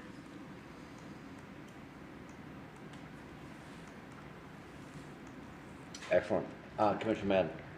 Okay, I can hardly contain my excitement about the possibilities. I mean, I have no idea what it's going to look like, but this is my bike path. And so if I'm looking at the map that shows the retention pond by the substation, so when you're riding your bike on New York Avenue and you kind of run into the substation. So then I dart over to Missouri, and then I go up to Missouri, but then to connect back to the New York cycle path that we've put all that money into, you kind of have to go out of your way, if you're going downtown, to the left. But, so I'm curious, two questions. I love that it's connecting the Sykes Boulevard with the Lake Hunter Trail, but for all my Beacon Hill, Dixieland bike riders to get downtown, is there going to be any way to kind of connect that bike path, this, what's it called? The bike, it has little signs, bike trail in New York. The lake to lake. Yes. Yeah. Is there a way to connect that without having to go west all the way over to Sykes Boulevard for people coming into all those neighborhoods off of the west of Florida Avenue to get to downtown? One, so is there any way to connect that? And then two, will the opening to this development come out onto New York so they could just ride their bike out of the development straight across to the bike trail? Yes to both questions. So on the first question about connecting back into the neighborhood to the east and then to the south, that's the 12-foot wide pathway. And the condition is that a 12-foot wide pathway shall be constructed to Palmetto Street. So that would allow for that connection to be made. And then, yes, if the pathway connects from Lake Hunter Trail and then it came through the center here and wrapped around, this does align with the New York Avenue cycle track. That is so exciting. Mr. Mayor. Yes, Commissioner Walker. Well, my dear sister's excited about that bike trail. I've been excited about making sure we can get downtown west connected. And Sykes Boulevard is right there at where you're going to have a density there of residential. Are we looking at how we can still best connect that portion to get over to RP funding and Marriott, Hyatt Place, Barnett Springs Park? That's the part that's still gonna be connected. Yes. If you put that many folk there in those residential area, downtown West is still where we're trying to make sure that the connectivity comes. Yes. So, any talk about that particular part? Yes, we are doing more than talking. We have engaged a consultant through the Community Redevelopment Agency, and that consultant is getting ready over the next 2 weeks to begin conducting stakeholder interviews for all of those areas that you discussed, to figure out what are the action items needed, what are the projects needed to make those connections, and then come up with the ways to implement those improvements. So we're at the very beginning stages of that study, so stakeholder interviews, and then the consultant will be beginning their work to take the information from those stakeholders, all of the analysis that they're going to conduct, looking at maps and demographics, and come back with those action items. Yeah. Commissioner Reed. Thank you. Teresa, what is the total size of all of the acreage? Total acreage is, 0.9.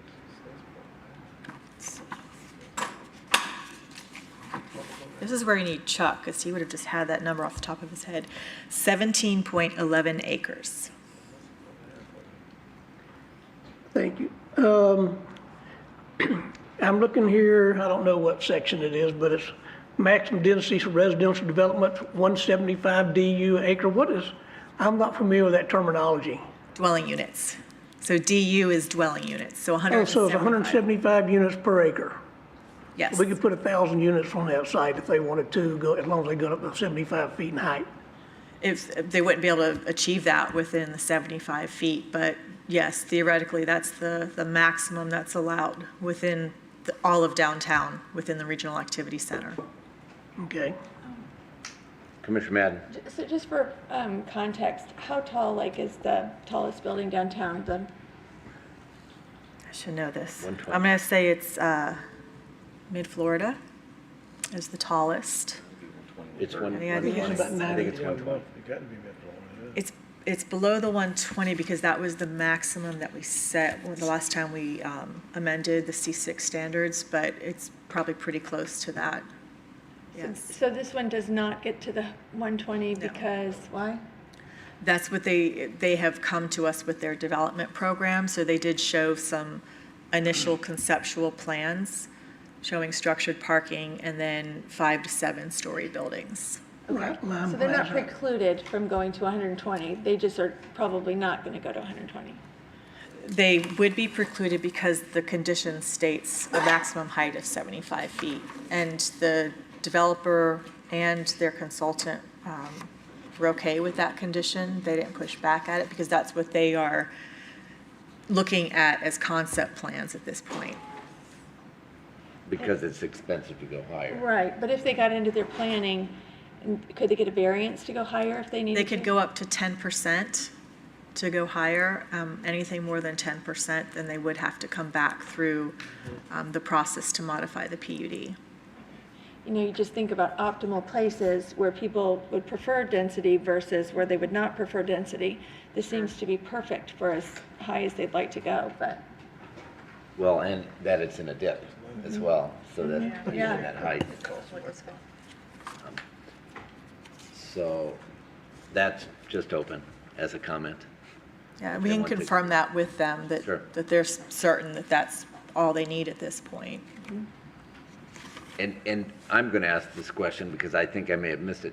So we're just talking about in your picture there, the top left corner square. No, it's It's the one below that one. it's everything, it's Yeah. all All the that. property. 17 I'm acres. talking about for the first building. I didn't hear you. For C6, let me go back and look at the conditions. Maybe the 75 feet was dealing with the existing building. You're right, thank you. So yes, they can go up to 120 feet. The 75-foot height limit is just on the existing building.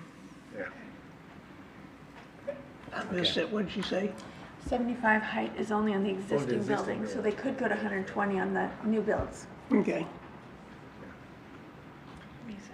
And our, I'm not done.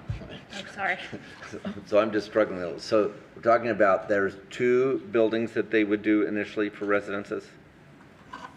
On either side of the entry road, this is what they've shown as their first phase. Up here at the, So that's 175. no, 175 dwelling units per acre allowed over the entire site. So But how these many first- dwelling units are in the first one? First 2 phases, 200 units, I believe, is 250. 250. Mhm. All right. Yeah. Because that's the number I was anticipating. Yeah. And then on the back X's, that is to be, right there, that is to be parking garage or, you know, in the back. And then the building below that is commercial space for offices. So it is labeled as mixed use on here, so office and retail, most likely office. But this is the future phase, and so I don't know that they have that determined at this point. Okay. Thank you. Any other questions? And Commissioner Music? Yeah, and I agree with Commissioner Madden. I think that this is the right spot and the right project for it. The only question that I have is when I'm looking at the general provisions, it says all development within the area subject to the PUD zoning will be consistent with the generalized plans attached in Exhibit B. So we take a look at Exhibit B. Now this is just a first reading on this, right? So we're gonna at some point see more detail to be able to ask more questions, right? Because I mean, it's just yes. Whenever I hear the word, and I think this is the right project. Whenever I hear the word generalization and stuff like that, it's awful broad that we're approving. You know, to be able to not have, you know, a visual and some things in front of me other than some hatching And would this, be so nice. this plan is what would be adopted into the planned unit development. So it would be this generalized plan, but together with all of these conditions that are in the recommendation. So limiting setbacks and building height. And I believe that when this gets to the public hearing, that the applicant's representative can show you some of those conceptual renderings of what it would look like, but those aren't being adopted into the PUD. Right, sure. Okay, thank you. Do we have any concern about water and drainage in this property? Water and drainage, no, but to put it out there, wastewater. So we would look at all the other developments that are coming in. This one will have to go through the same capacity review process.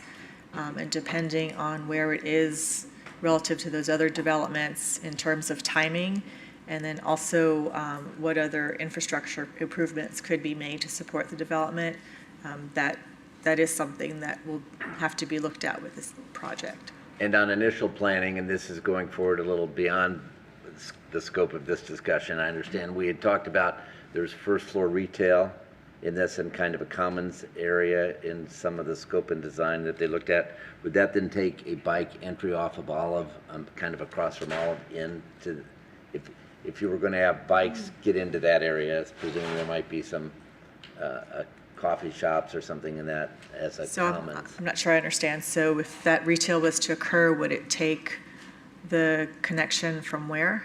Well, if you look at Olive Street to the east, which is along the trails, if you were coming, you could have a T in to that area for an access. Just something to think about going forward. Just Are you looking ahead to the next case, which is Olive Street? So this is Palmetto and Missouri. Have you jumped to number 5? Missouri. Yeah. Oh, I did. Okay, I'm sorry. I apologize. Yes, I did. Like Olive Street's a distance. Now you know where he's headed when number 5 does. Yeah. Okay, great. All right. So, no, so those uses, the intent is to have this, not the intent, but as shown on this concept plan, that vehicular pedestrian access would be through the center of the site here. Yeah, wonderful. Okay, great. Okay. Yeah, the architect will come back with renderings and perspective views that'll be able to give you a better idea of what it would look like. Commissioner Reed. Thank you. And Mike, to answer to some of your questions, I think in that general area, they've had some soil limitations, so I'm not sure how many feet they can go up and the cost would be so. I'm sure they'll do their due diligence on that as well. But it'll be interesting to see what kind of plan they come up with. Okay. Any other comments? I think we've exhausted them on that one. No, wait, I was wrong. One last. Commissioner Madden. I'm going to blame it on him because he said environmental. Well, there is that wonderful landscape buffer, and that retention pond could be beautified. I mean, that whole area could be much more environmentally, conservation looking, if they were so inclined to invest that direction, could be really beautiful back there. I mean, it has a substation right there, but, there's a pretty large pond, and, yeah. Very nice. Right, next one, sir. The next two items are related, so I'll read both titles into the record, and then Teresa will present on both of those. The first is proposed ordinance number 22-036, an ordinance relating to the local government comprehensive planning, making findings, providing for small-scale amendment number LUS 22-005 to a certain portion of the future land use map of the Lakeland Comprehensive Plan, our Community 2030, changing the future land use designation on approximately 0.9 acres located south of Olive Street, east of Oregon Avenue, and west of Beach Avenue from Business Park BP to residential medium RM, providing for severability, providing an effective date. And then related to that is proposed ordinance number 22-037, an ordinance relating to zoning, making findings, providing for a change in zoning from I-1 light industrial and RA4 single-family residential to PUD plan unit development zoning on approximately 9.1 acres to allow a 3-story multifamily residential development with a maximum of 96 dwelling units on property located south of Olive Street, east of Oregon Avenue, and west of Beach Avenue, providing for the application of the urban neighborhood UNH contact subdistrict on approximately 0.6 acres of the property, providing conditions, finding conformity with the comprehensive plan, providing for severability, providing an effective date. So just to orient everyone, here is Olive, here's Oregon, Beach is over on this side. Jumped ahead. This subject property was originally platted as part of the Westgate subdivision back in the 1920s, which explains the reason that there are some unimproved rights of way that run through the property.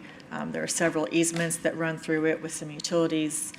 So that, in addition to the various future land use and zoning designations, kind of make this a very complicated looking picture. So what this basically does with the land use changes and the zoning is brings this all under the same land use of residential medium, and then with planned unit development and zoning to allow for the development of the multifamily project. This is the layout of the development. It consists of 4 3-story buildings with buildings fronting both Oregon and Olive. So there's stormwater down here on the south end, and this would be adjacent to the area where the Wayman Ditch runs on the east side of the property and down to the south. One thing to point out on the aerial as you're reading the staff report is that this property up here on the north side of Oregon is the former Landia fertilizer Superfund site.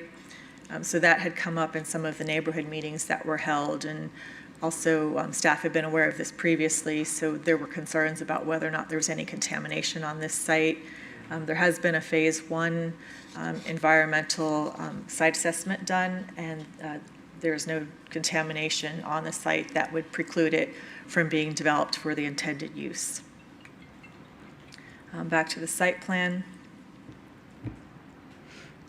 Conditions of approval, again, would allow for the maximum that's being requested, which is 96 units.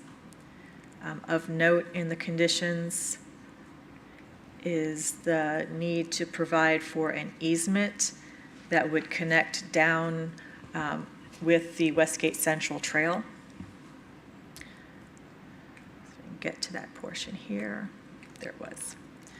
So what's being required is a 20-foot wide easement to be dedicated, and that would be along that eastern side again, parallel to the ditch, and then running down to provide a connection from Olive Street all the way down to the Westgate Central Trail.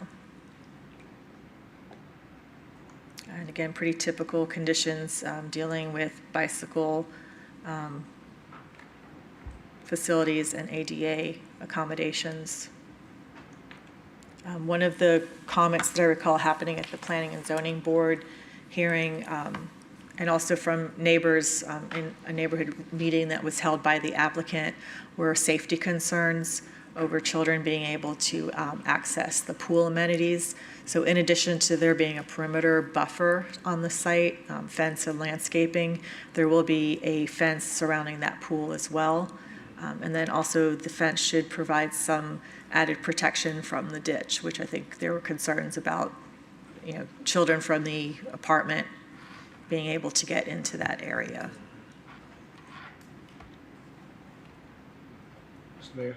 Good. Yes, Commissioner Walker. Thank you, Mr. Mayor. Thank you, Mr. Mayor. I'm glad to see we have more residential come up in that particular area, especially when it comes to affordable housing kind of a development for that, to support what we already have in that particular community as a whole. So glad to know that and to see how, I guess we call the potential developer has done very much so with projects they've done to support what we want affordable housing and supporting that particular element for our city. So would that be, in addition to what we just been shown, are they having anything else that will help support? Because you know you got Google, I call it for lack of a better word, duplexes and that kind of thing in there in that particular area. But this will help, I think, support, and again, more residential. But are they doing anything else? Are they just going to be just separated from, or do you think it'd be more inviting to what's already there? Right, so architecturally, because of the unit count and the footprints that are shown, they will be, you know, those mid-level rise buildings. So they're not going to be your typical, or what you would see in the areas being typical, you know, duplex configuration. Right. And this would be a nice transition away from the single family and then also the legacy light industrial, medium to heavy industrial uses that existed along Olive Street. So, you know, I think that looking at this as a single family, if it had been a single family subdivision built out, that someone was coming in to do that, that may be one reason why that hasn't been proposed at this time, knowing that there are those issues or perceived issues with being adjacent to, you know, having the railroad to the north and then also those industrial uses. So yes, this kind of provides for the housing and then allows for that transition away from the single family units and some of the duplexes that surround the area. Yeah, and it unifies a very broken up, zoned property otherwise, and really takes that to residential as we go through there. And it makes it much easier for other people to want to invest in those things. Yeah, it'd be more resident. That's what's there. Any other comments or questions? All right, that covers both of those, and we're through our first readings. Correct. Those will all come back for a public hearing on August 15th. We're going to flip back to the city manager then, 5A. Thank you, Mr. Mayor, and good morning, Commissioners. I've got 3 items for presentation this morning. The first item is regarding a recommendation to award a request for proposal number 2167 for annual disaster and debris management services. The Public Works Department requests that the City Commission award RFP and execute the necessary agreements to engage certain firms to provide disaster and debris management services. These services include collecting and removing debris from the public right-of-way, streets and roads, processing debris, including sorting, grinding, and mulching, and disposing of debris at designated sites, establishing and operating temporary debris management and processing sites, removal of hanging limbs, removal of hazardous trees, removal of hazardous stumps, and assisting the city with federal and state reporting and reimbursement efforts in accordance with current FEMA guidelines. The city received 4 responses to the RFP. Each of the respondents were evaluated by a selection committee using certain criteria. and funding for these agreements will only be established in the event of a federal or state declared disaster and the City of Lakeland executes a task authorization. The selection committee is recommending the award of a primary agreement to DRC Emergency Services, a secondary agreement to CERES Environmental, and a tertiary agreement to Crowder Gulf. The initial term of the agreements will be for 3 years, with the right to extend the agreements for 2 additional 2-year terms. A notification of intent to award was published by the Purchasing Department on July 19th, and no bid disputes have been received. The reason why there's the 3 different recommendations there is because in the event of those types of emergencies, those particular contractors are extremely busy, and it's not uncommon when we've experienced large disasters like that where we've had to use multiple different contractors, and some, if they're not available, could be exchanged with the others in the list of 3. It's recommended that the City Commission approve the award of the request for proposal and authorize the appropriate persons to execute this agreement on behalf of the city. So moved. Second. The motion and a second, and it certainly is extremely important to be done in advance because when that happens, we don't want to be spending time trying to negotiate and find people. That's correct. Comments by commissioners? Any comments or questions by the public? Seeing none, I'm sorry, Commissioner Reed.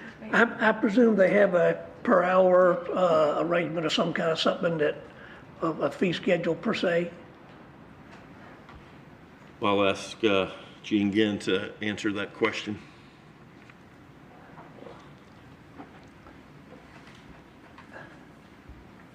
Gene Ginn, Solid Waste Manager, for the record. The fee schedules are based on cubic feet of material collected, so, cubic yard of material collected. So all the fees are based on material collected, then ground, and then final disposition. Have we got a good negotiator rate with our landfill? We do. Good. Any other questions? Any others for the commission? And any from the public? All those in favor signify by saying aye. Aye. Opposed, same. Unanimously passes. Thank you, Mr. Ginn. Thank you, Gene. The second item is similar. It's regarding a recommendation to award a request for proposal number 2168 to Thompson Consulting Services for annual disaster and debris monitoring and financial recovery services. The Public Works Department was requesting that the Commission award the RFP and execute the necessary agreement to engage Thompson Consulting Services to provide disaster and debris monitoring and financial services. Services include disaster debris removal monitoring, emergency management planning, response, disaster recovery, and grant management, and assist the city with federal and state reporting and reimbursement efforts in accordance with the current FEMA guidelines. The city received responses from 3 different firms on this RFP. Each respondent was evaluated again by a selection committee using a list of criteria. Funding for the agreement will only be established in the event of a federal or state declared disaster, and the city executes a task authorization with Thompson Consulting Services, who was selected by the selection committee, and that would be for the disaster and debris monitoring and financial recovery services. The initial term of this agreement will be for 3 years, with the right to extend the agreement for 2 additional 2-year terms. A notification of intent to award was published by our purchasing department on July 19th, and no bid disputes have been filed, different from the last, where sometimes it can be difficult to get those debris management contractors on site in the event of a major disaster. In terms of the financial consulting type services with Thompson, who we've had some experience with, we don't anticipate there would be a need for a secondary on this particular request. It's recommended that the City Commission approve the award for this request for proposal to Thompson Consulting Services and authorize the appropriate persons to execute the agreement on behalf of the city. So moved. Second. A motion and a second. They have performed for us in the past, and they've done that I remember they did very, very well during the last, during Irma. Yes? I was just going to ask, is that the one we used last time? Because they were very sufficient and got all of our money, most of our money back. Yes, we used Thompson Consulting Services during Hurricane Irma, and we are still working them to recover the money from FEMA, so that's who we used. And have been a good partner in this, have they not? Absolutely. Yeah. Any other questions by commissioners? Any by the audience? This is a voice vote. All those in favor signify by saying aye. Aye. Opposed, same. Unanimously passes. Item 3. Thank you. The final item that I have is a recommendation regarding the purchase of a Menzie Muck walking excavator and corresponding appropriation. The Public Works Department is requesting to purchase the Menzie Muck walking excavator for drainage maintenance operations. The city's Menzie is at the end of its service life, and the lease agreement is ending. Purchasing the equipment versus leasing has been determined to be a cost savings to the city. If approved, the purchase will be via the Florida Sheriff's Association contract. City staff is asking for the authorization to purchase this equipment and request the appropriation for replacement and conversion from the lease of one Public Works Construction Menzie Muck excavator. This would be taking this action will enable avoidance of significant cost increase in September, in addition to reducing lead time to vehicle delivery. The following costs that are associated with the replacement of the vehicle is the purchasing cost of $468,803.12 and an annual vehicle rent with fuel and maintenance cost of $96,000. The funds for the purchase are available in a reoccurring account for maintenance of our stormwater collection system, and under normal circumstances is spent annually. In addition, this past year, we've had a savings in some of our staffing line items that can be utilized for this purchase. The associated crews and equipment used for the services were redirected to focus on the capital improvement projects and in order to maintain the project schedules. This resulted in the funding for retrofit stormwater maintenance that was not used as well. It's requested that the City Commission authorize the appropriate city staff to execute the appropriate documents to purchase the Menzie Muck excavator and authorize the appropriation and increase in estimated revenues in the Fleet Management Vehicle Replacement Fund in the amount of $468,803.12. And again, that would be offsetting the $96,000 for the rent, fuel, and maintenance cost. Is there a motion to approve? Move for approval. Second. And a second. Motion approved in a second. This is the nearest thing to a praying mantis excavator that you could ever envision. Yes, Commissioner Reed. Thank you. And I had to clarify, we're going to pay $468,000 for this machine. But we're not going to have, we've been paying $96,000 for leasing. So we're hoping it's going to get longer. We'll get more than 5 or 6 years out of it, and we'll be ahead of the ball game and own the machine. We'll have some trade-in value or something like that in the future. That's correct. That's Thank correct. you. I just wanted to It's an clarify. offset of the $468,000 purchased by the $96,000 previous Yeah, the lease. 96,000 was a little bit confusing the way it was worded Yeah, to me. but- that was my question as well. So. Yeah, so I wanted to clarify that. It doesn't show it netted is why.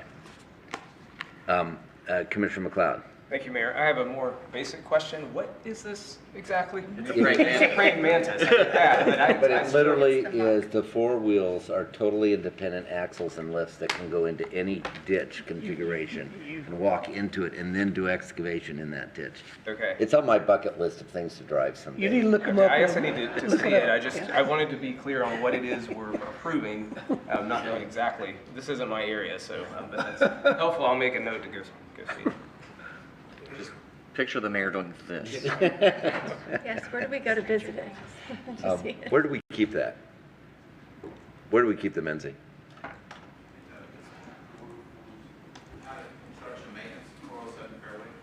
Okay. East 407 Fairway, construction maintenance.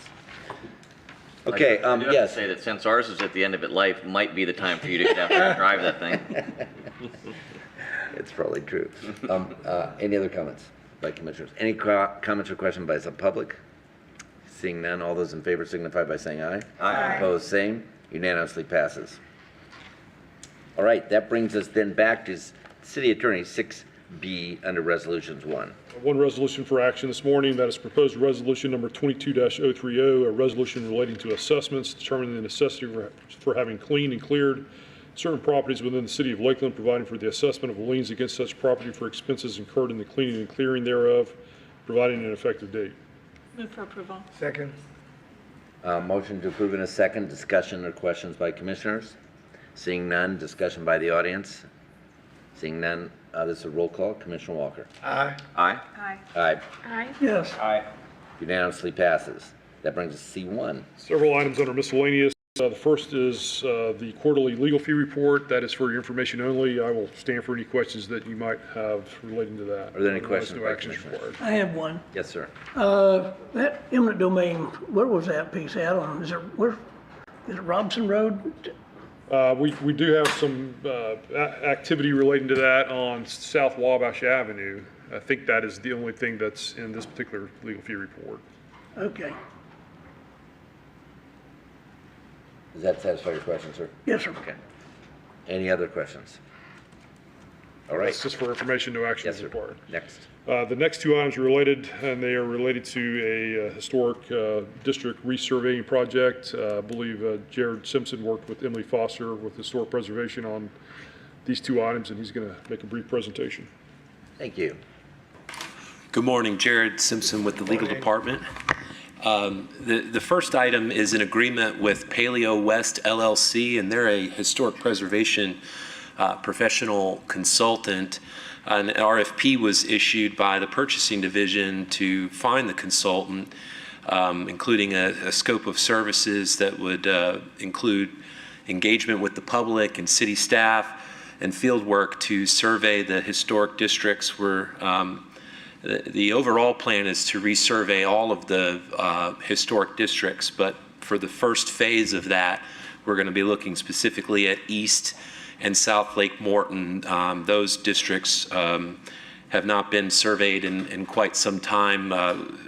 South Lake Morton was originally surveyed in 1983, and so the period of significance is 50 years or older, so the contributing buildings for that district right now would go back to not the 30s, but with this new survey, we'll be looking at anything that was constructed prior to 1972, which we're estimating is going to be a little over 1,000 buildings in between East and South Lake Morton.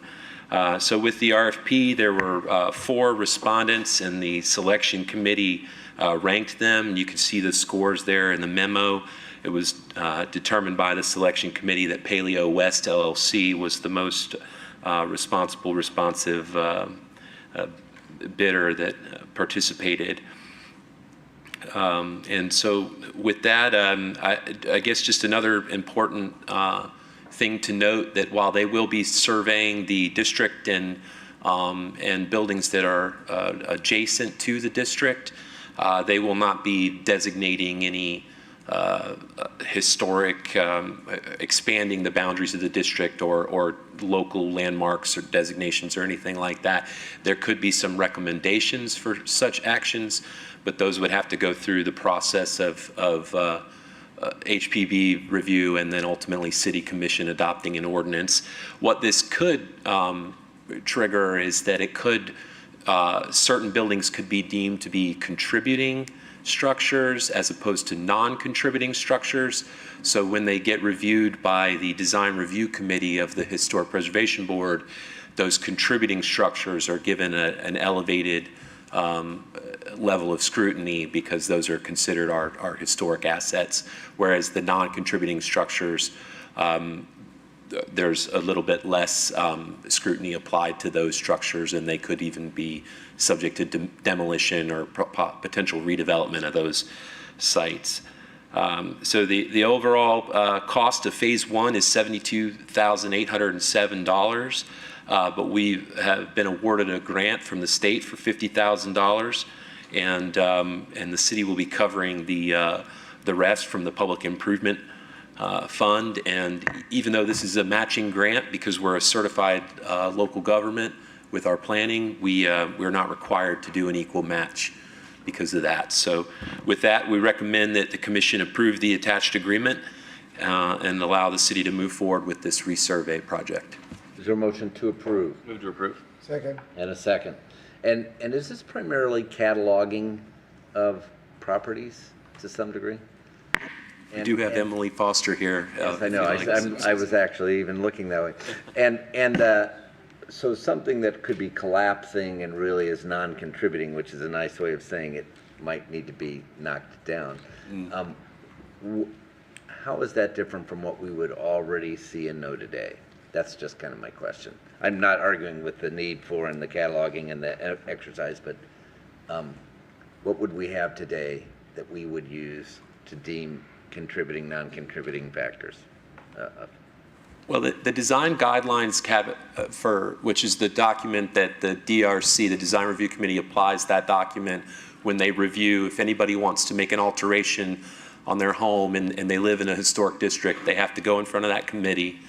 And a contributing building is defined as something that has the character of the period of significance and is important to that time period. Whereas a non-contributing would be something that's been significantly altered over time, either by additions or modifications, or it's just in a great state of disrepair. So I think as far as how that would change, I mean, I think when she presents to the DRC, she provides her expert opinion on the contributing or non-contributing status of a building that they're reviewing. But if we have this survey, then we'll also have another outside professional. And it's a third-party predefined lock. Okay, got it.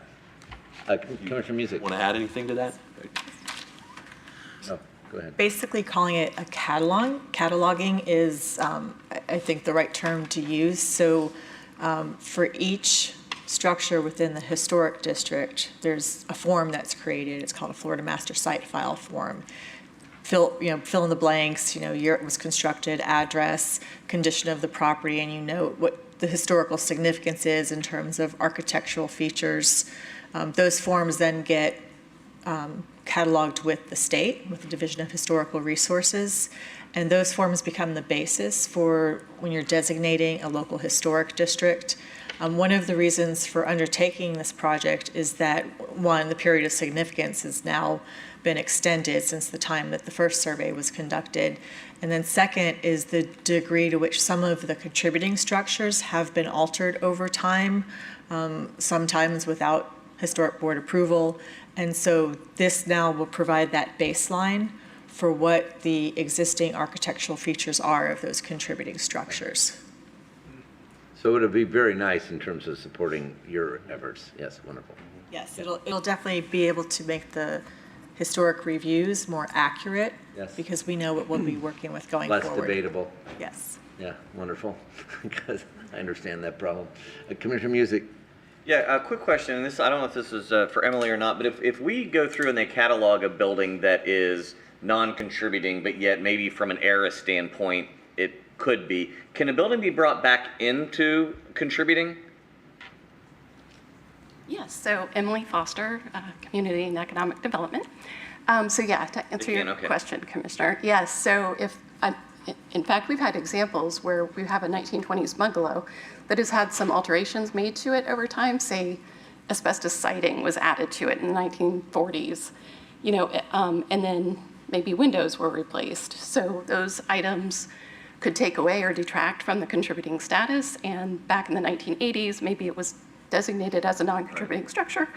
Well, if those alterations are reversed, then the building can go back to. Okay. Yeah. Cool, thank you. Good question. Commissioner Reed. Thank you. There again, I hear all the time about the historical board and ramifications they put on remodeling and stuff, and they make it difficult. I don't want to put any more undue burden on our citizens that live in those areas, but how did we pick 1972 versus 1955? So the baseline criteria for historic threshold status is 50 years old or older. So, I hate to say that the 1970s are now historic, but they're getting that way. So we have to move the baseline up to 1972. Because I know a lot of those homes were built in the 40s and in the 50s versus, and Some have been built in the 70s, but I just didn't know why. But I don't want to put an undue burden on the citizens who live within that area and have maybe made a modification of some sort and come back and have to redo it or tear it down. You know, I've been on the on the zoning board of adjustments and appeals, and you add on something, and all of a sudden it's easier to ask for forgiveness than permission. And invariably, we have made them tear things down, but as a general rule, you just overlook it and slap there on the hand and try to do other things. But I want to make sure that we don't put any burden on our citizens that live within this area, that this is going to put some extra layer of bureaucracy on them to overcome. Right. In terms of undue burden, so we're not subjecting those homeowners in our historic districts to something that they're not already encountering. So both homeowners of contributing and non-contributing buildings still have to come to the design review committee when they want to make major alterations. So, and that's of course just to the exterior of the structure, not the interior. So we're already, having our property owners come ask permission. So it's not something that we're, putting on them as a surprise. It adds third-party objectivity and definition. Yes. In advance. Why just do the approvals annually? In other words, why not a 2 or 3 year just commitment to go? So actually, we haven't had a survey of the South and East Lake Norton historic districts since the late 1980s and early 1990s. Typically, cities should reevaluate their historic districts every 10 years or so. We're a little bit overdue, so this won't happen again probably for another 10, 15 years after we're finished. But we're only approving phase 1 to get started. Yes. Can you pre-schedule phase 2 and phase 3? Yes, so we're, I'm kind of basing this on the state's grant cycle. So I'll be applying for grants before we get into phase 2. Excellent. Yeah. Great. So the timing is with the grant process. Yes, Great. correct. Anything else? Or any questions by the audience at all? All right, so all those in favor? Aye. Signify by saying aye. I want to make sure there's a voice vote. And all those opposed? So it unanimously passed.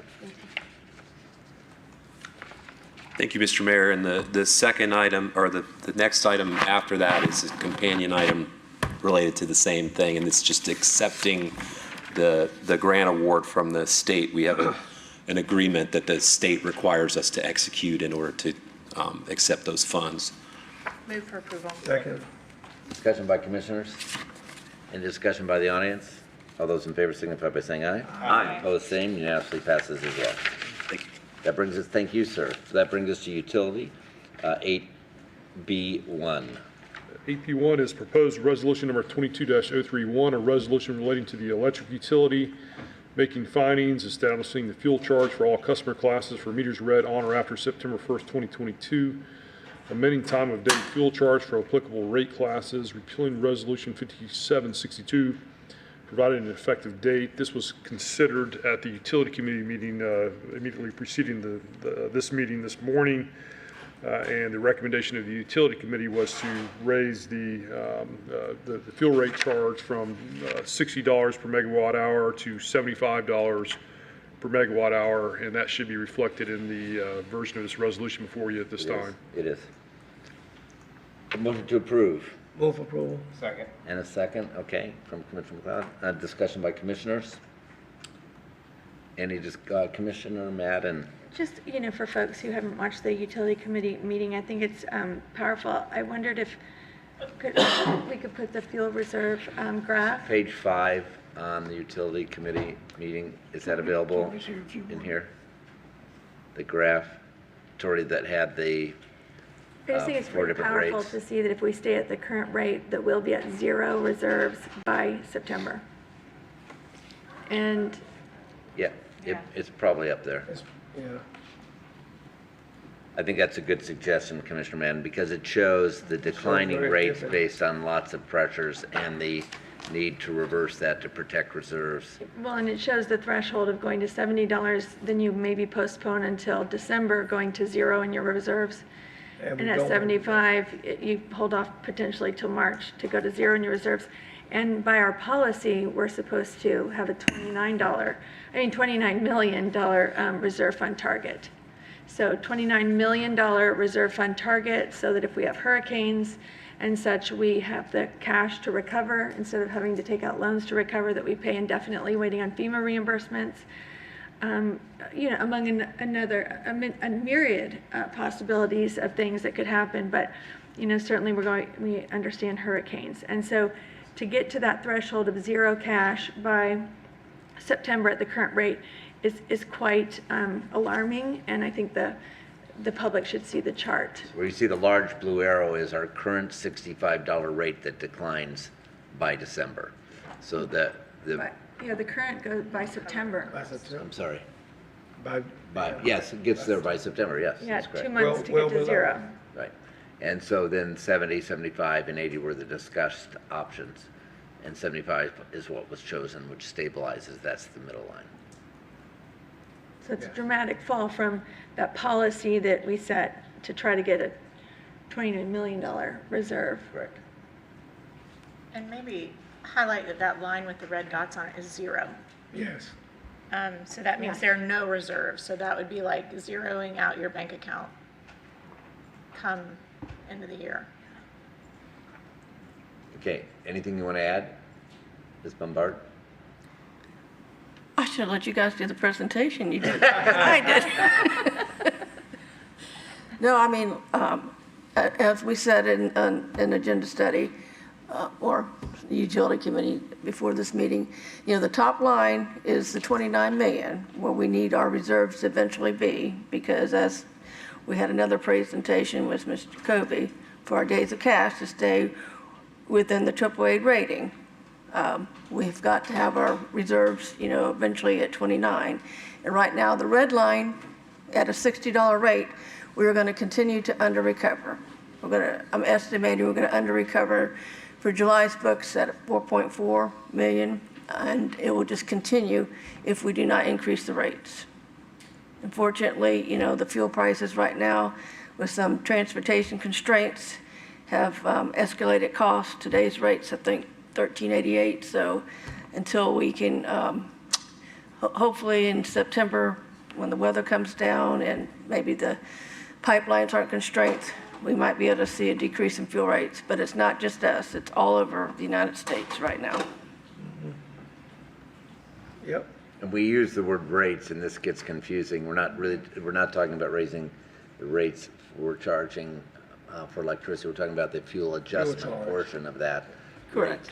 In order to maintain this consistency. And all the negative variables that exist right now are not in our favor in terms of all the tendencies, both with absence of supply as well as cost of fuel and high temperatures. So to be appropriately cautionary now is what the utility committee really sensed needed to be done, which is why of those three rates they picked the middle ground. Correct. Commissioner McLeod. Thank you, Mayor. Thank you, Tori. And there are two themes that you mentioned this morning in our meeting that I would ask you just to reiterate, because I think they're important. None of us likes to raise rates of any kind, but when we see this picture, we see what's going on. We know that we believe this is what we have to do right now. But you talked about, number one, we're all in this together. Can you talk a little bit about that with other utilities, not just municipals, but also large investor-owned utilities are having to do the same thing? And also just the market conditions are different than anything you have seen, than we have seen in a very long time, if ever. That's correct. It's been a very unusual problem with the weather. We're having record heat all over the United States, even in Europe. It's extremely hot. And when that happens, of course, you consume more energy. And like you said, the investor-owned utilities, the RUs like Florida Power, Duke, TECO, and the munis, we're all in the same thing. We buy our gas in the same zone. We buy in Florida Zone 3 or City Gates. So we're all subject to this thing called before we didn't have, with the constraints that we just had, when we would buy at these indexes, when you look at your forward curves, you might see gas out there at $8, but now we're having to pay a premium on top of that, and it can be anywhere from $1.25 up to $8, depending on the constraint for the day. So that's why we've been seeing $15, $16 gas, and it's all of us are paying the same price. It's not like it's just Lakeland Electric. We all pay, use the same index and pay the same price. And until we can get these constraints, right now, we have 3 pipelines in the state of Florida, FGT, Gulfstream, and Sable Park. Well, FGT and Gulfstream, this constraint with Transco has limited the flow about 800,000 BCFs into our main arteries. So it's really constrained our gas flow. So to get the supply, you're paying a premium for it. And until the heat subsides and we get the pipelines off these maintenance, we're all subject to these prices. Mr. Mayor. Yes, Commissioner Walker. While we have Ms. Bombard there before us, if you can show even a chart where we still would be in some respect of the fuel charge increase. The rates comparison? The hedging. With the hedging? Yep, number 4, page 4.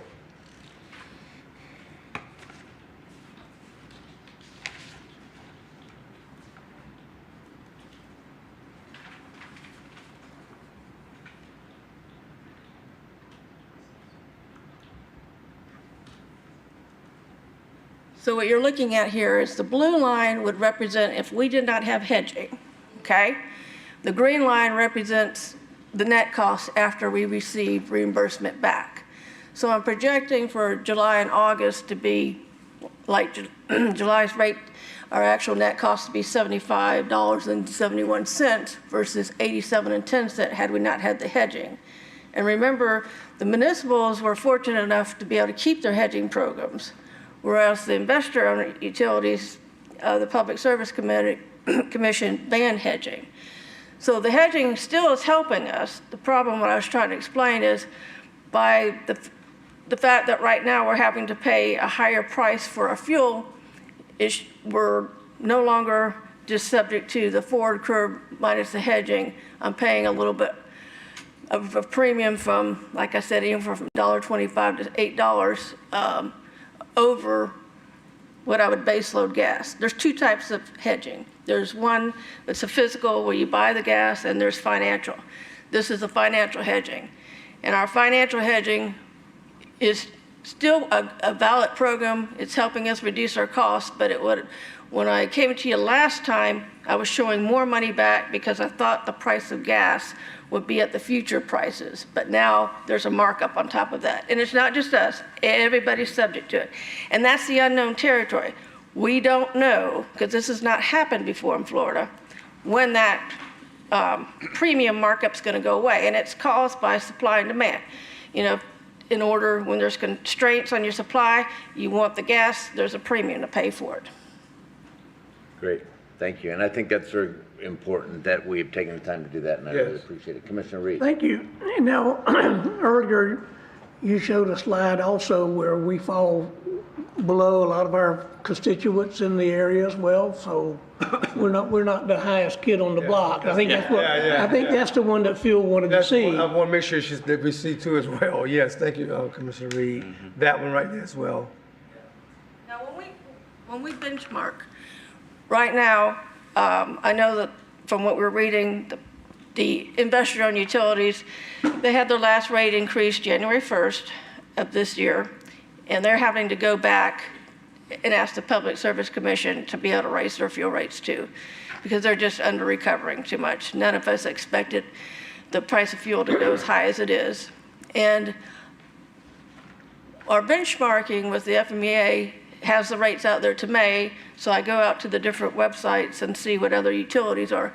I know that JEA is going to increase their rate, and I think it'll be very close to ours. So when they do that, I would say OUC would be the lowest, then Tallahassee, then Lakeland, and then it'll be JEA and GRU, and then keeps going up with the IRU. So we're the lower of the pack. We're not, even with this rate increase, we're not going to be the highest by no means. In fact, when they raise their rates even more, we'll still, you know. Thank you. That's, we don't want to raise the rates anymore, but I didn't get to ask you this question. I know we have a tremendous amount of reserve in the United States, and can you give us an idea why there, are we being burdened by some policy or something why we're not getting more natural gas? Well, other than the pipeline, I know about the pipeline, we've got some restraints there, but. I would say it's, you know, there's been a lot of, with the retirements of coal units and our infrastructure right now, when you move too fast, the country's pipeline infrastructures, we're constrained right now. There's only so many molecules, and if we're all switching to natural gas and we haven't built out our infrastructure right now to handle it all, that's another problem that we're having too. Plus right now the railroads are threatening to strike in September, and not just for fuel, but for everything. So it's policy too. There has been a war with fossil fuels from our government. They're wanting to go to renewables, and it's not a bad thing. It's just you gotta be able to move in that direction at a pace that you're planning things out. You can't just do it immediately, or then it causes spikes in fuels. Thank you. Any other comments by commissioners? I just want to say that basically what Commissioner McLeod was saying, that if prices go up on the fuel that we're paying, everybody's paying that. It's not that we're getting beat harder than anybody else. In fact, from our hedging and whatnot, probably less. But I had a couple of constituents reach out to me about that. And really it's the understanding that it's not the rate, that it's the fuel surcharge that everybody pays when we go to the gas station or wherever. We're all just kind of paying a little bit more. So thank you for that. Thank you. Any other questions by the public? It's a complicated subject. We appreciate Kyle Vreeland joining us on the Utility Committee this morning as well. That's nice. All right. All those in favor signify by saying aye. Oh, roll call. Roll call. That'd be Chad. Aye. Aye. Aye. Aye. Aye. Aye. All right. Unanimously passes. That brings us to C1 on Casey Industrial.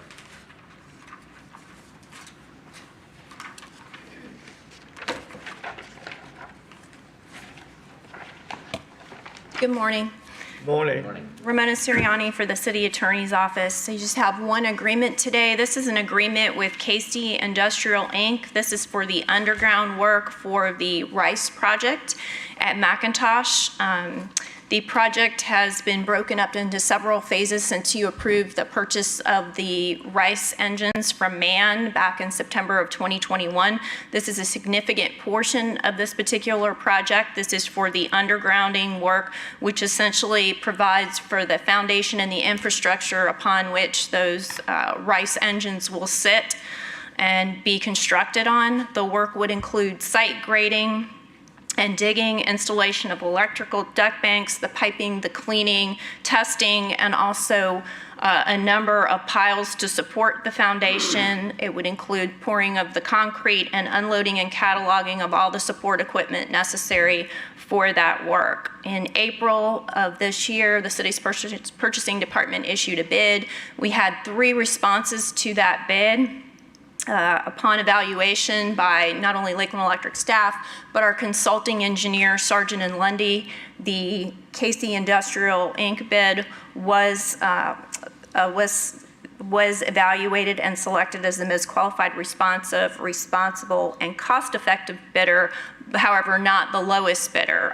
RACO actually came in with a bid lower at $15,564,447.11. However, in looking at RACO's bid, there were a number of considerations of why RACO wasn't chosen. Their price in their proposal failed to include several required scope items that were contained in the city's specifications. Some of that pricing also was not firm, so we could not guarantee a total cost. There were also provisions that failed to include time and material work for unloading of that equipment. So again, that was a question mark with regard to what that would add to the cost. And lastly, RACO had limited experience with the rice installation type projects, as well as power plant construction and installation. Therefore, Casey's bid was evaluated as being having the expertise, manpower, and experience to meet what the city was looking for. The term of the agreement with Casey would be effective August 1st, 2022, subject to the City Commission's approval, and the services are intended to be completed no later than December 23rd, 2022. Just some key contract provisions in the agreement.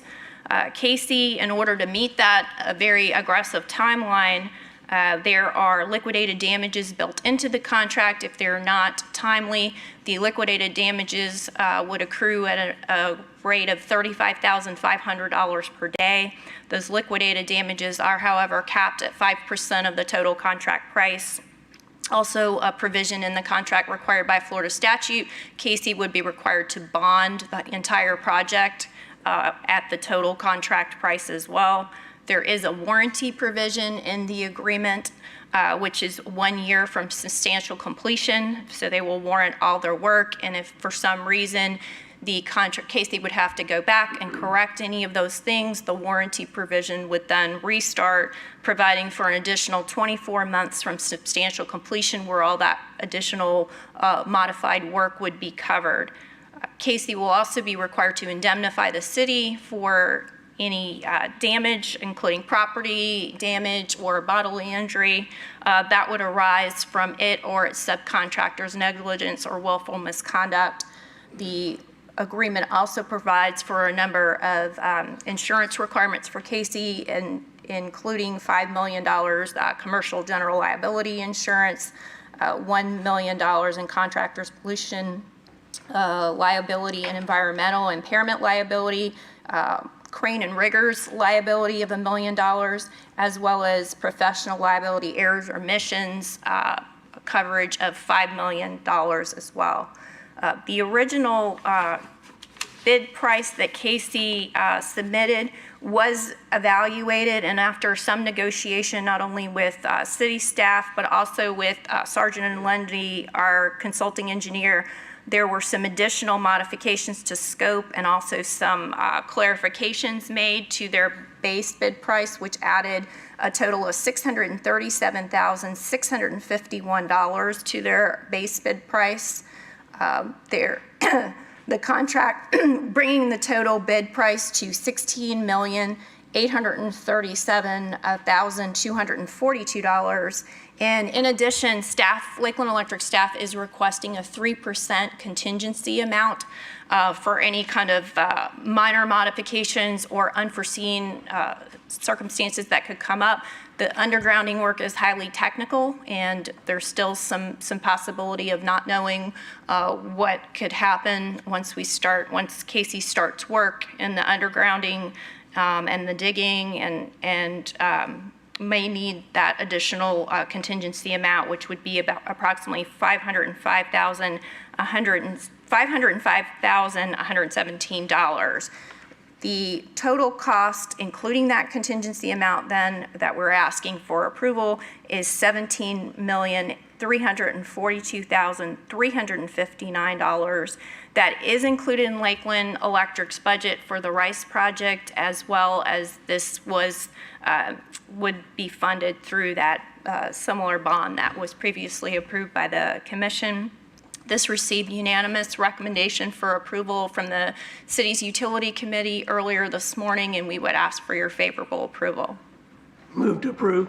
Motion to approve in a second. Discussion by Commissioner Music, and then Commissioner McCarlin, and then Commissioner Reed. I just want to bring note to those that are listening or that may be watching, and it's just a testament to Palmer and his team. This document's 428 pages, and that, and this is one of just dozens upon dozens that you guys work on and this kind of stuff for our city. So again, I just kind of skimmed through it and got glossy-eyed. So I'm so glad that we have such a good team, because it's a lot of money, it's a big project, and it's our future power that we're working on. So thanks, Ramona. If you think about the amounts of little idiosyncrasies that are involved in that contract, they record all the material usage, everything that they have to do, and how you could not do that with your own team. You can. It's a testament really to David Holdner, who I think a utility committee member English mentioned earlier today regarding the specifications that are included in this contract. That in itself is a mammoth task in terms of working with Sargent and Lundy, and David has been the point person, and he and I are on speed dial.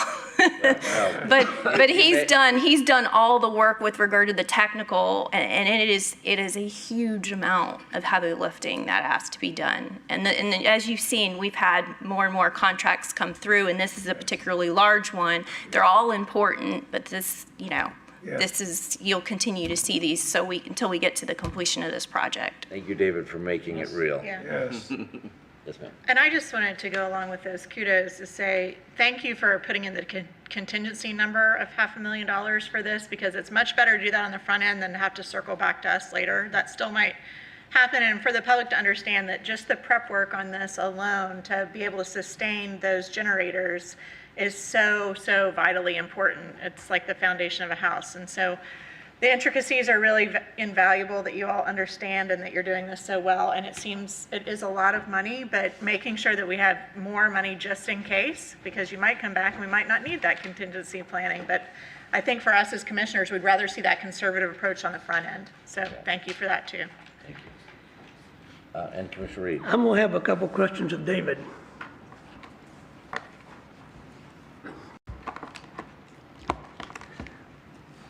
You read through the specs and had some questions? He'll know the answers. How big is the site that the rice units will actually sit on? Around 7.5 acres. And so we're going to have 400 pylons in that 7 acres? A little bit over 400, yeah. Are these going to be, are they going to be concrete? They're going to be telephone wooden so poles or steel, do you know? No, sir. They're going to be 14 by 14 pre-stressed concrete poles, engineered, be driven around 80 feet, each one of them. That's based upon our geological study. The majority of them being underneath the foundation for the engines and the generators. There are some additional that go underneath our cooling tower, our radiators to support that. And then obviously the stacks themselves, each stack has, I believe, 8 to 10 pylons underneath them. Yeah, I missed part of it. About how deep we're going to go? I know they're 14 feet by 14 feet? 14 inches by 14 inches. 14 inches by 14 inches. We're going to drive them roughly around 80 feet. You drive them until you get your blow count to make sure that, I know you get to a 3,000 PSI as a general rule. Right, right. Well, did we anticipate, I thought when we talked initially, and maybe I was wrong, I thought we anticipated around 15 million to do the site work? Absolutely. The original estimate was $15.7 million. As everybody is well aware of, we're seeing the effects of inflation. We're about 8 point. So we're about 10% higher, which is not bad considering how. And we've had some positive things in some of the other bids that we've had. This one here is a negative one. The next one that we're going to bring to you is also going to be very critical. I envision that it's going to be above what our estimate was, but still, when the commission first approved the project, we approved a contingency of $18 million. And I think based upon where we're sitting at right now, where our expenditures are at, we'll still have a sufficiency of funds that we'll be able to complete the project on time and on budget or under budget. Thank you for your explanation. Thank you very much. Any others? Any discussion by the audience? This is a voice vote. All those in favor signify by saying aye. Aye. Opposed, same. Unanimously passes. I do have one verbal to present to the commission this morning. Back in 1998, the city gave a loan in the amount of $275,000 to Explorations 5 to assist them with the purchase of the Crest building downtown, where they've had their children's museum since that time. In exchange for granting them that loan, the city acquired a right of first refusal to purchase that property in the event that Explorations 5 ever had an offer to purchase that property. And in addition to the right of first refusal, the agreement with them provided that we would get a credit in the amount of $275,000, the amount of our loan, to offset whatever the purchase price for the sale of the property would be. It provided, however, that $275,000 would amortize over time. And as of 2013, that has completely gone away now. So now it's just a straight right of first refusal to match whatever offer they've received. As you know, Explorations 5 is relocating to Bonnet Springs Park, and they have a contract to purchase that property from them with Gasper Properties out of Tampa. The purchase price under that contract is $2.5 million, $2.5 million. So the city has the right to match that offer within 30 days of notice to the city, which we've received.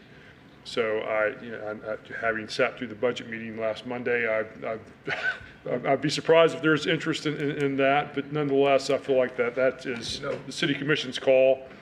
So wanted to find out where you all were on that, and if there was not an interest in matching that, the attorney that's trying to handle the closing for this property is asking that we release the right of first refusal. There's also a purchase option that is very similar to the right of first refusal that would need to be released as well. So, is there a motion to release? Move to release the right of refusal. And a second? And that was Commissioner Walker? Yeah, okay. Discussion. Commissioner I Reed. want to make sure, so we loaned them $275,000 and they have basically paid us back. no, it was a forgivable type loan, as best I can tell. I've gone back with our customer billing and finance departments, and there's no evidence that they ever paid that. And if you read the document, it does appear to be just a forgivable type loan. It was just a security interest for the city in case they ever stopped operating there or had an offer. But it went away, and I do not believe that we ever received payment under that. So it was just amortized gift. similar to our housing loans. Amortized gift, okay. Yeah. Any other questions or comments? Anybody in the audience? All those in favor signify by saying aye. Aye. Opposed, same. It is released. All right, that brings us to the audience comments. So if there's anyone in the audience that would like to share an item, 5 minutes or less, just state your name at the podium and we are listening. And thank you for your patience, by the way. Thank you. Good morning, Mr. Mayor and commissioners and the staff. My name is Tracy Faison. I submitted an application, resume, and bio to join your team to replace the wonderful Mr. Walker. I just wanted to come in and put a name with a face for those who I don't know. I just want to give a little brief synopsis, and I'll make it quick. I grew up in the Northwest area. I am a regional administrator. I'm a registered nurse. I received let me take it back. I graduated from Kathleen High School. I received my degree at Polk Community College, and now it's Polk State, and pursued my BSN at University of South Florida. I want to say that all the board, you're doing a wonderful job in making our city beautiful. And I just would like to say that I would love to join your team. And thank you. Have a great day. Thank you very much. Appreciate your saying so. Can I get her name again? Tracy. What? Tracy Faison. Tracy Faison, Miss Faison. Your name. Oh, Tracy Faison. All right. And the process on this, which we really haven't talked about, but we're going to have to, is that when we get all the names in, and finalize that, which I think is August 26th is our final date on that? September, it's starting September, I think. I think you're right. I think it's August for sure. It's 26, 28. For the names that are interested, we'll probably ask you to come back and do part of that interview process with you as well. That would be great. Because we'll need to do that for all the candidates. Absolutely. Absolutely. Thank you. Thank you very much. Appreciate your early eagerness. It's not that early. It's August 1st. I mean, we got to. Good morning. Good morning. Commissioners and mayor and city staff. My name is Horace West out of Haines City. retired commissioner. This is the retired look, by the way, once you guys finish up over here. We like it. Yeah, I'm loving it. But anyway, I came with Mrs. Face, and she's a little nervous. I could just tell because I'm around her quite often. But she is a fantastic person, and she does a lot of work in the community. She's been doing it for 20 years. I've known her for about that long. She would make a fine addition to your city council. Wonderful person. She actually came to Haines City about maybe 10 years ago and put in one of those pediatric health centers. And just so that you're aware of the pediatric health centers, they are designed to help the kids that can't go to traditional school for medical reasons or whatever. She also works at the Lakeland Hospital as well. So she's a great person. And she happens to be the president of two of your local youth football programs, the Lakeland Storm and the Lakeland Saints. So she's very involved, and I just wanted to kind of put a shout out, so to speak, for her, because I know she was struggling because she was a little nervous. So it is Polk State College now, I believe. You did great. You did great. Thank you very much for doing so.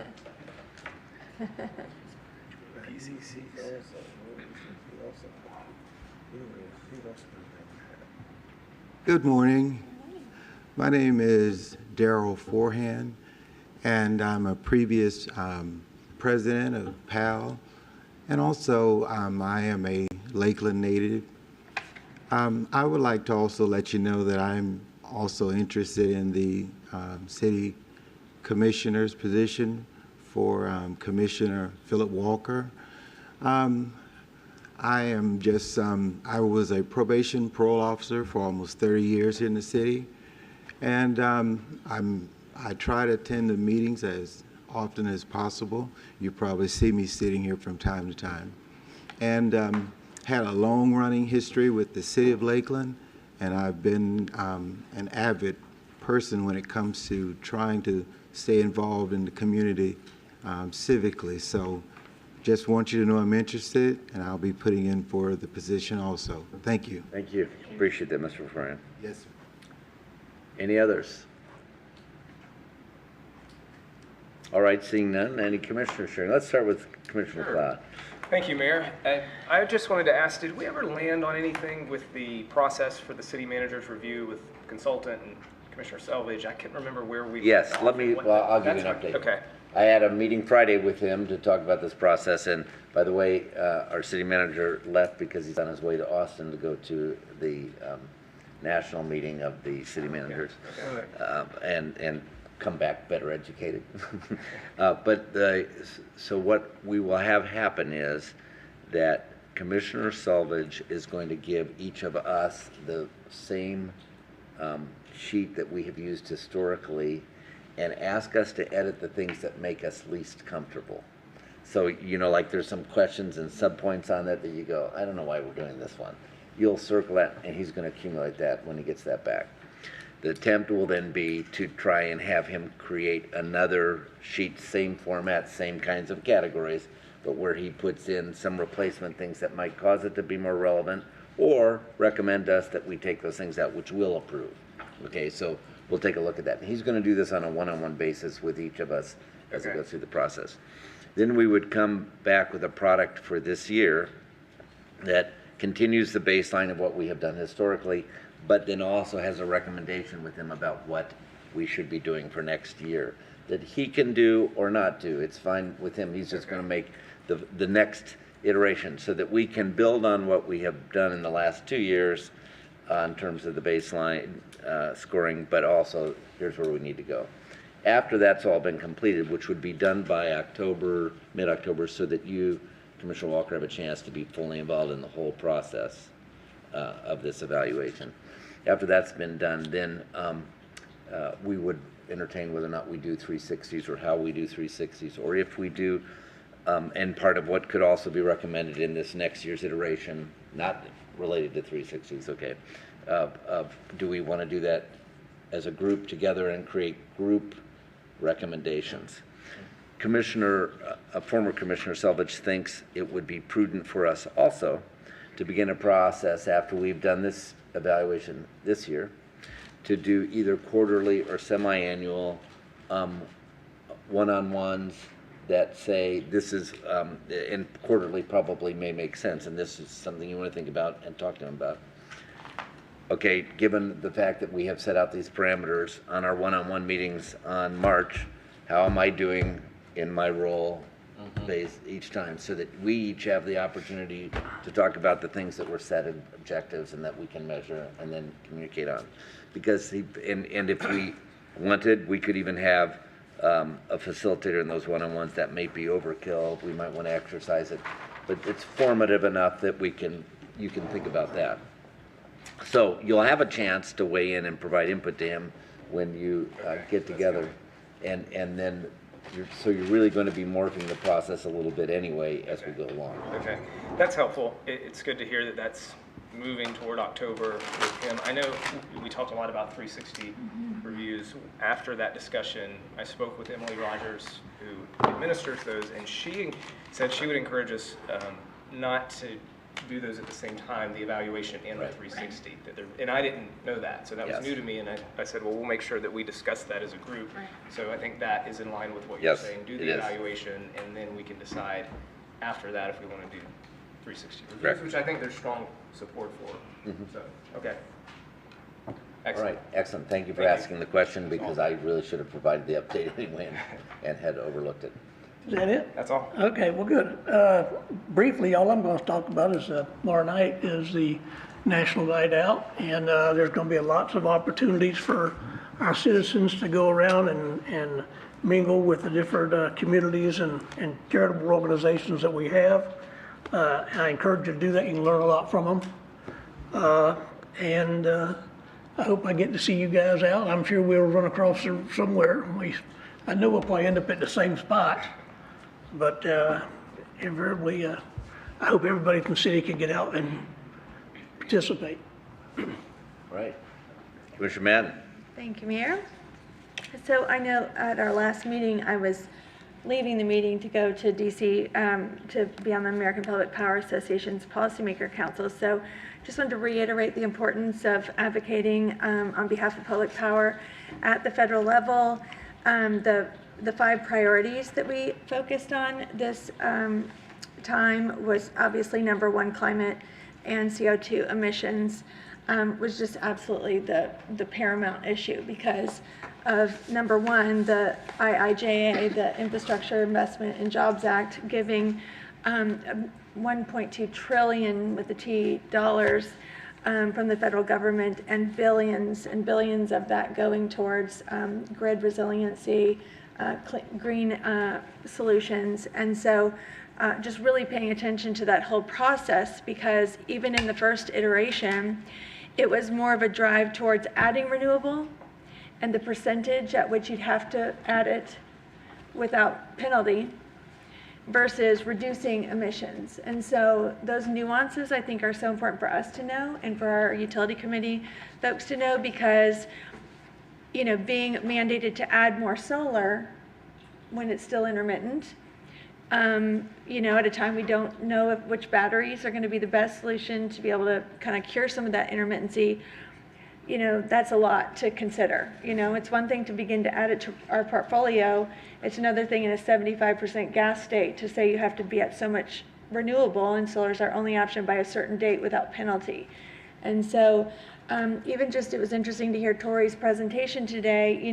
When you accelerate these things and say we're going to go to the moon, it can be exciting and an adventure, but when it is critical infrastructure, it's not about, yay, we want people to go to the moon. It's like, no, I can't have electricity, which is, we all, depend on that.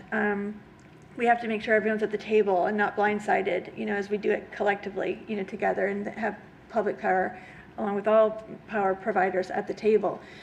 So that was really, a big deal. And it's interesting, you meet with folks across the country, and so whether you are hydro and you've had 120 years of clean energy, like Idaho Falls, and yet that energy is not enough for their load and they're growing, and so they're the ones who get to pair with national labs and have the small modular nuclear reactor, their new scales first in North America, right there outside Idaho Falls. So, it's exciting, but it's also scary. They've got to get subscription to that power by the time 2029 that's up and running. Similarly, you know, when we were talking about decommissioning our coal plant, I can remember Darrell Johnson saying, you know, we need diversity of fuel. I mean, you think of these natural gas constraints and you see how, oh wow, the ripple effect, if everyone gets off coal, hooray for fewer emissions, but oh my gosh, you know, not anticipating the constraints that puts on the natural gas. And then you think about going past that to supply chain and tariffs in China, you know, shutting down solar projects right now because they can't get the parts to, you know, even deploy the solar that they were anticipating. So it's a huge, huge issue, and people are excited about it, and there's lots of money, you know, to put towards that, but really important that we consider our state uniquely, what our options are. And so with the diversity of fuel, being able to put coal in your furnace conversation and have natural gas, most people are seeing the writing on the wall, and I know you always hear me talking about hydrogen, but that is $8 billion, you know, for hydrogen investment. And it's not that you just all of a sudden convert to hydrogen, it's they need the demonstration projects, like OUC having that solar paired with an electrolyzer and then using a university partner to do that research and modeling, because the world's looking for predictability, scalability, and we want the best bet, you know, going forward into the future on what we choose. And so taking hold of those dollars is just like we did to build our airport, is being in the right place at the right time, making sure you're aggressive with your grants. And so I know Lakeland Electric is doing that. Cindy has a grant writer and you know, has a consultant trying to look into those things to see how we could, you know, whether you think we should have done the $1.2 trillion package or not, those dollars are there, and so the most wise use of those is going to be an imperative for us, because we're a part of that grid, and we're a part of providing that critical electricity that, you know, people need. So that climate and CO2 emissions, and then just when you think $1 million to, or $1 trillion to is a lot of money, once in a generational investment. I just am back from DC a week, and then we have the investments, the summary of the energy security and climate change investments in the Inflation Reduction Act, which will also be pouring billions of dollars into the economy for climate initiatives. So it's a lot to pay attention to, and it's really exciting. So I encourage all my colleagues and everyone, you know, to pay attention to those things. We have those RICE engines coming, and I'll reiterate how forward-thinking we are here at Lakeland Electric, that we can be injectable with green hydrogen on day one at a certain percentage, and then that can incrementally increase. And so that's what we're talking about. We don't want to be on the bleeding edge spending money on unproven technology, but we do want to be making sure that we're doing all the research and we're listening and paying attention, so that when we do bond the next you know, make the next investment to replace some of our units in 8 to 10 years, that we know what to do and we invest it wisely. So that was the number one, is the climate and CO2. Then along with that is just modernizing municipal bonds, and if they're going to give tax incentives to IOUs, then we need to have comparable incentives. You know, if they get to, you know, get a tax credit, then we want a direct payment, refundable tax payment, to be able to build solar farms and the like, or invest in a hydrogen demonstration project. And then of course, grid security is always a big topic, and when it comes to grid security, we already have a lot of regulation, and so our advocacy is more like, make sure you're harmonizing our reporting, because we already do it, and we don't really want to just redundancy in reporting a lot of that to CISA. And so they're doing some new rulemaking right now, and just paying attention to that to make sure that they are harmonizing with, you know, FERC and NERC, and not making it overburdensome for communities.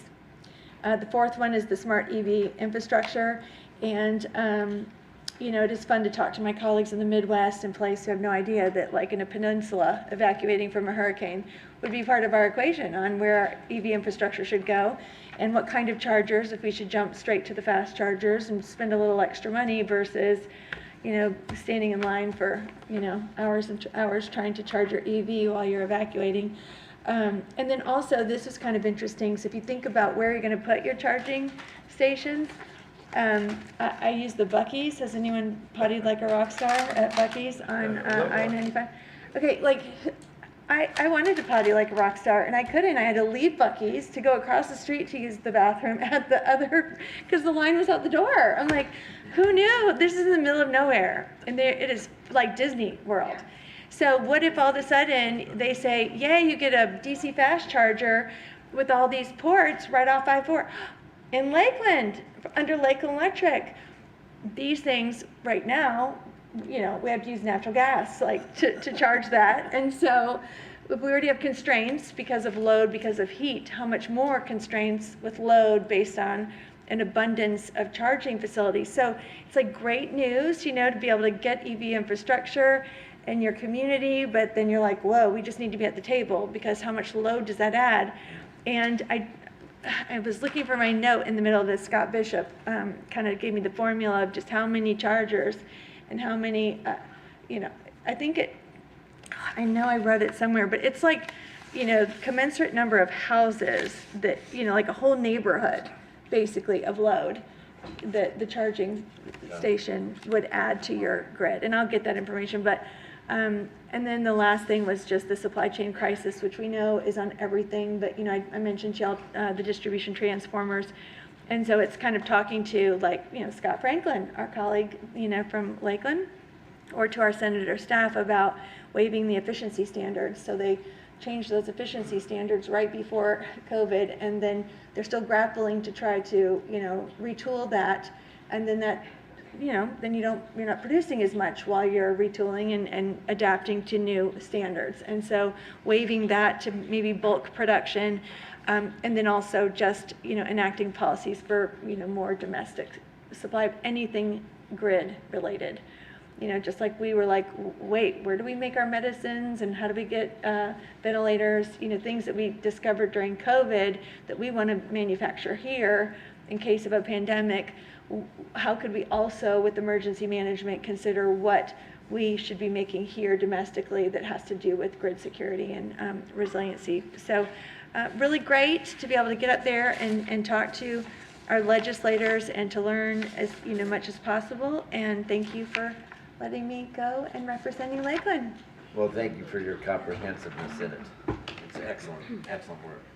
I'm so grateful that Commissioner Madden goes and does that, because I feel like we get a good education every time she Good comes Cliff back. Notes. And Yeah. yes, Cliff thank you. Notes. They're very much Cliff Notes. I just had a couple quick things. We have a primary coming up, as everybody knows, this August. But there's a school board election forum this evening at the Coleman Bush Building at 6:30. I was asked to announce that. It's put on by the Coalition on Voters' Rights. So if you're interested in hearing from those running for office to sit on our school board, which is a very important board, and it's something that maybe gets neglected sometimes. I think in the last couple of years we've paid a little bit more attention to it, but they have a very large constituency. It's countywide, obviously, and they represent all of our kids and how their education goes. So that's a really important race. I hope you'll go. And if you can't go this evening, I hope you'll research the candidates for that. And then August 9th is Politics in the Park by the Lakeland Chamber. So that's an exciting event coming up a week from tomorrow, and it'll be fun, and it's going to be right at the Lakeland Chamber, and we're pivoting back old school to Politics in the Park, which I think will be great. And it looks like a lot of I just lost my word. Candidates, thank you. Right. Candidates will be there from all sorts of different races. The foundation I represent is going to do an activity for kids while we're there from the Randy Roberts Foundation. Some of our students will be volunteering. So I hope you'll come out and see everyone. It starts at 6, I believe, till 8 o'clock on the 9th. That's all. Great. Commissioner Music. Just one thing. After our last meeting, I was able to get in touch with some representatives at Bonnet Springs and set up a tour, and my wife and I went out there, and I will tell you, it is exciting. I mean, it's very impressive, and Josh, the gentleman that's down here to run that thing, is top notch, has done this before, so it's just exciting. I mean, you know, we drive down Kathleen Road, and you look to the west, and you kind of see there's something going on there, but it's going to be impressive. So we're all excited about that opening up, and so. Excellent. Commissioner Walker. Stay excited about that opening up, but hopefully we have the Lakeland History and Culture Center opening up in September. I think they're shooting for a September date, sometime around Labor Day time. So stay tuned for that as well. Hopefully we get that ready. As you know, it's postponed. It was supposed to be back in May, and because of some situations involving the construction and that kind of thing, got delayed. But certainly we look at hopefully having the gallery and that particular area of the library finished, and the library itself being ready to be opened back up again. For our public use at all, come sometime around September, Labor Day time, as I understand it. Lastly, I want to make sure you all are aware, and the public aware, you all probably know about Jackson Park, and who was named after, of course, Dr. John S. Jackson, the first African-American city commissioner here in our city. Well, he, of course, passed on, and of course his particular medical practice was then purchased by Dr. Wendell O. Blake. Dr. Blake has passed away. His demise just a few days ago. And we recall the building there on just north of Lake Wire. This now has a nice, rendering on the outside of the building saying, talk about Lakeland, welcome to Lakeland kind of thing. That was that building that he migrated to because he started, of course, in the business of the facility that Dr. Jackson had right near almost Jackson Park, but actually it was on the corner of MLK and 10th Street for years. It's where Dr. Jackson's medical practice was, that Dr. Blake then became owner of. And then, of course, he moved to the new facility right there on this northern shore almost of Lake Wire.